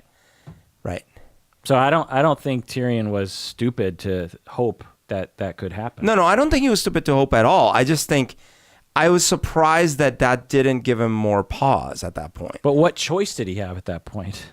Like, what would he have done otherwise? What could he have done? Let's say he's like 70% sure she's going to burn King's Landing. What does he do? Yeah, well, okay, so... Does he go for Cersei? Does he go hang out with Cersei and like, let's get... No, of course not. So I guess his backup plan... I guess here's the puzzling thing. He has no backup plan. There's nothing he can do. There's no one that can help. He can't go to Sansa. The Northmen can't stand up to, Daenerys' powers. He has no choice. The moral thing for him to do is to stay in the game and try to convince her to do the right thing. And when she doesn't, then he throws his handpin away. Yeah. I get it. I would have felt in that moment that I made a mistake by turning him in. And then I would have probably... And he did. He partially, I think I would have probably then done the same thing that Varys was trying to do. Like if anything, it would have been a test. Like, fine, let's see how you handle this. You know what I mean? Yeah. I mean, it might have been hard to pull off, and that's one thing that I don't think they really showed us. And by the way, that's in large part why. Well, anyways, we'll talk about it in the other episode. But other thing that I really liked to close that out was, because I'm not talking about all the things I didn't like. There were more things that I also didn't like. But one thing that I really did like was the resolution with what's her name, Arya, right? I was saying earlier that like she was a very different character. I didn't like her character in season 7. I had lost interest. She used to be quite possibly my favorite character, maybe second favorite character. And then I totally got when she was going through the training, they were trying to make her hard. And then even though I thought there was a chance that the wave had killed her, fine. But then when she took vengeance on the Greys, whatever, awesome. But then season 7, she's like this little roboto, and she seems to have lost interest in mundane things, not to the brand level. And I didn't really like that. So in this season, I actually liked that they brought her back into the human fold. And she wasn't flawless. She wasn't an inescapable killer. She wasn't, because, that's the one thing, like these faceless people, they're sort of like, they can not fail, right? Like, right. So they made her a little more relatable. And I did like, it was a little heartbreaking that she didn't end up with the one dude, but that would have been the Disney story. Right. I liked that she was like, you know what? I'm going to sail the world. Well, at that point, she didn't know what she was going to do. But again... No, I mean, in the very end, like when she's like, right. I'm sailing. But when she denied Gendry his proposal, I was wanting her to say yes. But when she said no, I was like, of course, because she's not a lady. From the beginning, Right. from scene 1, episode 1, she's not a lady. Right. And she's really not a lady now. Right. You know, like if she wasn't a lady at the age of 6 at the beginning of the books, then she's really not a lady now. There's another thing that I don't know how intentional it is, if it's just bad writing or if it's actually intentional, in which case I give them credit. People like to say, oh, you know, they threw away this character's arc, all these things. But I actually think this show had pretty flat character arcs, meaning the characters kind of stayed within what they are, which is very human and real. Right. In other words, that's why I argue, like Danny was never not vicious. Well, so right? we did this in the Danny episode, but just a little synopsis or very brief summary is that, especially in season 7 and 8, they, by episode to episode, they tried to, particularly season 8, they tried to like make the pendulum swing really far, you know? Yeah. The Bells, she's evil. And then beginning of the finale, she's evil. But then she talks to John and she starts saying these nice things. You're like, oh, well, maybe she's actually going to do good things, you know? And, but if you look at it from a bird's eye view, the whole story of Daenerys, it's a very consistent She's character. always like that. Yeah. Jorah, very consistent character. John, very consistent John is always character. like the reluctant, things Like- just happen to him and then he kind of fights and then... and he's, from the beginning, season 1, he's never really wanted to be a part of royalty or of the gentry class. Right. Because of how much shit he went through. You get a much clearer picture of that in the books about, as a bastard, how much shit he went through. And when he was given a chance to go to the wall, he was like, yeah, let's go. Let's do it. Yeah, it's like, at least, you know, there's no like pretense up there about... I forget why he originally gets sent to the wall. What was the deal? He didn't get sent. I think he volunteered. Oh, I think he okay. like became, if I remember right, I think he became of age. And his uncle Benjen was Right, up he there, had gone... and okay. he loved his uncle Benjen. And he's just like, I think, you know, I'm a bastard. I can't, there's nothing I might can, as well go to the wall. Yeah, it's like, what else am I going to do? Yeah. You know? And so he's never wanted, not only has he not wanted to be king, but he didn't even want to be a part of the lords and all those people. Yeah. And so that, again, very flat character, you know? And so I actually like that. I like that's humans. Humans don't actually go through all these, you know, epic arcs. They stay fairly consistent, which is sad, but... So other scenes that I liked from season 8, when Brienne became knighted, that was a tearjerker for me. Did you like that scene? Yeah, totally. When Arya killed the Night King, I was going crazy. It was like just an epic scene. That one was a mix for me. It was epic, but I was also disappointed. I was all in, and I was like, oh, I didn't see that one coming. Like I wanted to see the Night King, the White Walkers fight. I wanted, you know what would have made this all perfect for me is I needed like one episode, ideally more, but at least one episode where they showed the unstoppable force finally. Like they showed us that one brief scene where they're going to investigate what happened to the one dudes, and then they show the upside down crucified people and stuff like that, which is pretty creepy. But I actually wanted to see them roll through towns and no one's surviving. It's just unstoppable. I wanted to feel that. And then in the final thing, I wanted to see those Night Kings or the White Walkers finally fighting, and some of them dying and some of the zombies dying, and then one of the main guys gets stabbed and they die. Like I wanted more of that before the final stab. Yeah, I think I said this in another episode. I consider the battle at Winterfell to be about midway through the episode, and I remember even consciously thinking this, that it became more of like an impressionistic visual. like when John is at the very end, he's walking through Winterfell and he sees Brienne with like a gaggle of whites attacking, and she's you see Sam, I think, fighting people off. He's seeing all these like stars of the show beating, and everyone else is dead, and it's just like this wave upon wave of these undead creatures. And I remember and there's dreamy kind of music playing, and it's slow motion, and I remember just thinking like, oh, this isn't, I don't think we're supposed to take this literally. Yeah. I think this might be like from John's perspective in terms of like how he remembers it even. Sure. That if you could actually put a video camera on his head, it would have looked different. But that's how it felt to him, then that's how it feels to us. It's over. Everyone's dead and everyone's about to die. Yeah. And there is no hope. And, that I remember thinking that. And so I think if you watch it from that perspective, I think it makes it a little bit more enjoyable. Other things that I liked were all the scenes with Tormund. Everything Tormund. I mean, everything Tormund. He's very funny.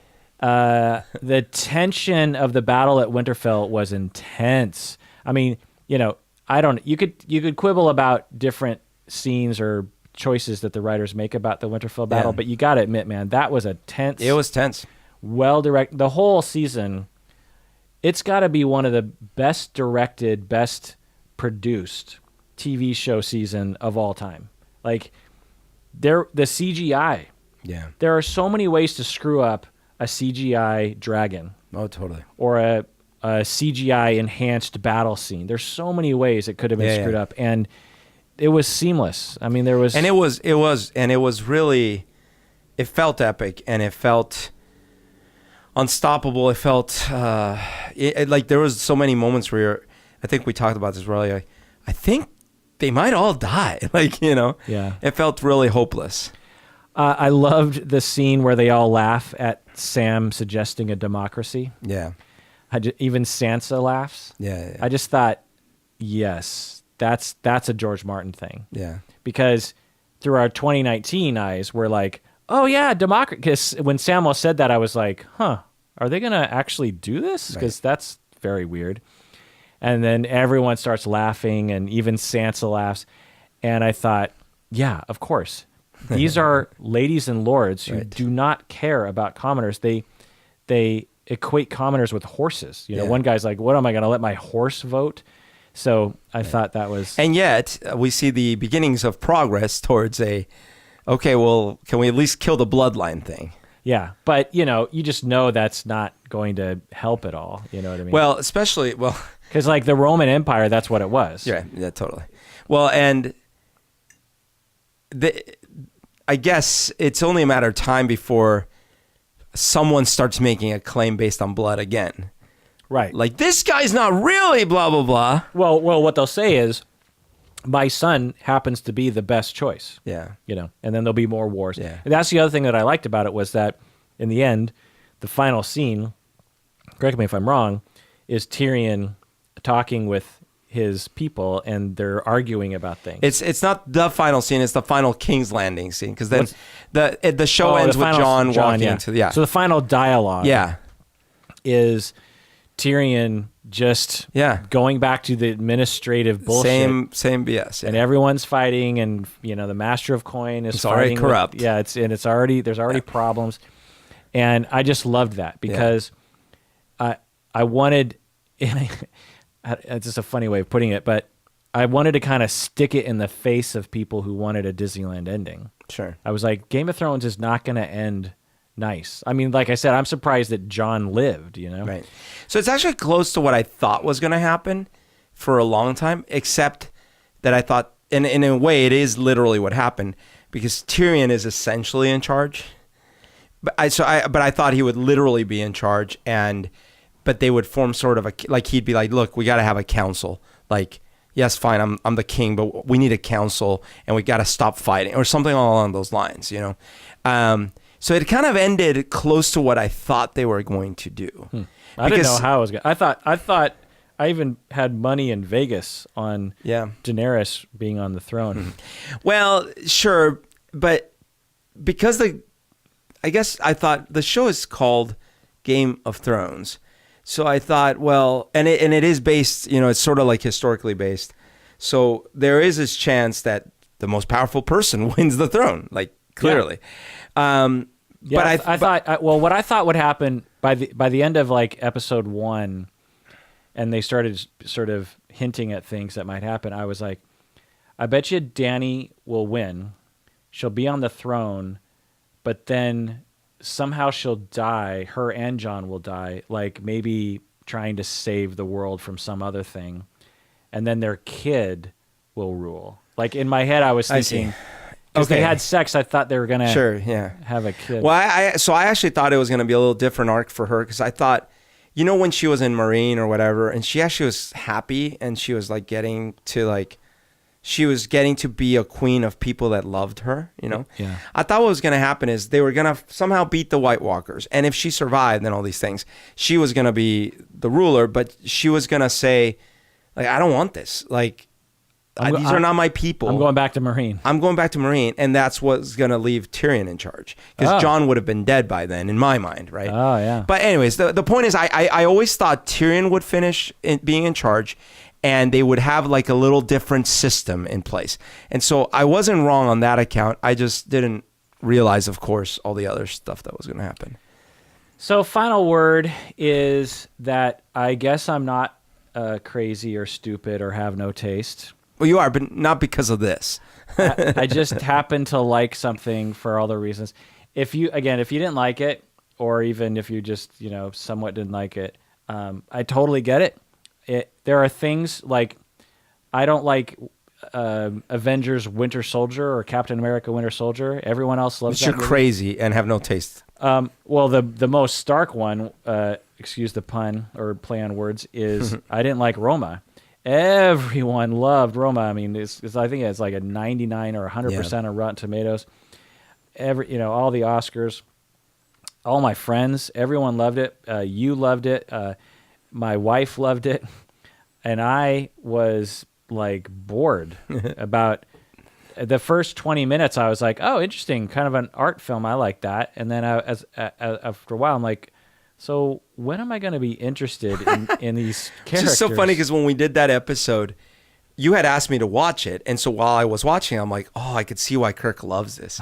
And then when we came, I'm like, oh my gosh, I got to really, really let him know that I really loved it, because I want him to understand that I get why he likes it. And then I'm like, yeah, I loved it. And you're like, yeah, I hate it. And I'm like, wait, what? So, if you hated Game of Thrones, believe me, I understand that my point of view and my preference or my take on a piece of art might not coincide with yours. And plenty of smart people, plenty of people who have read all the books, plenty of people who understand history, plenty of people who have been there from the beginning as, hipster people reading the books, also hated season 8. I get that. Yeah. And I just want to live in a world where we can just say that. Like, I feel like I have to have 2 hours of a discussion to justify why I like something. And I feel like that's wrong. I feel like in today's world, I love the fact that we can all talk about these things and over the water cooler or on Twitter or whatever. I love that. But we got to be nicer to each other.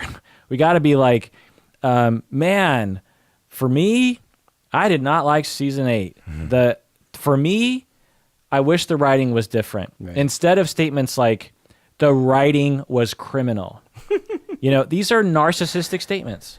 These are statements of like, my point of view is golden, and if you disagree, because a statement like, what were the reviews?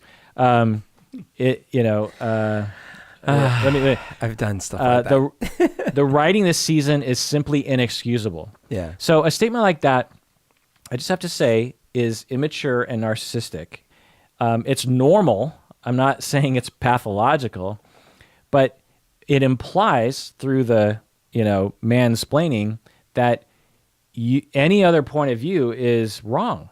The writing this season is inexcusable. Instead of, I did not like the writing this season, but I could see how maybe some people would. Or to my tastes, this didn't go over well with me. That doesn't get clicks, right? That's not a hot take, as they call it. And I just feel like we just need to calm down. Like for me, I wouldn't say season 8 was the best ever, and anyone who disagrees is an idiot. Or this was the best writing in the entire world. I might say this is the best writing I've ever seen, because that's putting my opinion on it. So we just have to be careful about that. And you know, I said before that to the people that I've said I liked season 8, that's all I said. I didn't say it was the writing. All I said, all I said was, I kind of liked season 8. And they're like, what? How? And now I'm in this position where I have to justify something I like. Now, why do you like the Chainsmokers? Right. Why do you like the Beatles? That's a hard fucking question to answer and very uncomfortable, because there's no way I'm going to answer that in a way that's going to make you go, oh, okay, I am satisfied with that answer. Right. Especially if you come from a position like, how in the world could you possibly like that? Because the writing was inexcusable. You know what I mean? Yeah. Would you like to live in that world? I would love to live in that world. Really? But yes, because I've admitted that in the past I've been guilty of the same kind of. And me too. I'm sure I have been too. But I will say I would also like to live in the world where winter finally did come, because that was the other thing that I wish had happened. It's like winter was never that bad. You know what I mean? What? Like from the beginning of the show, winter was coming. It did come. Yeah, it snowed a bit. But I think it's going to get worse. Well, I guess we didn't see how bad it could get. Yeah, so. their seasons go real slow. So Yeah. I think they were implying that King's Landing was going to be covered in snow in a couple of years. Yeah, I wish we would have gotten to a little more wintry winter. Well, that does it for that episode of Psychology in Seattle. Thanks for joining us out there. Please take care of yourself, because You deserve it.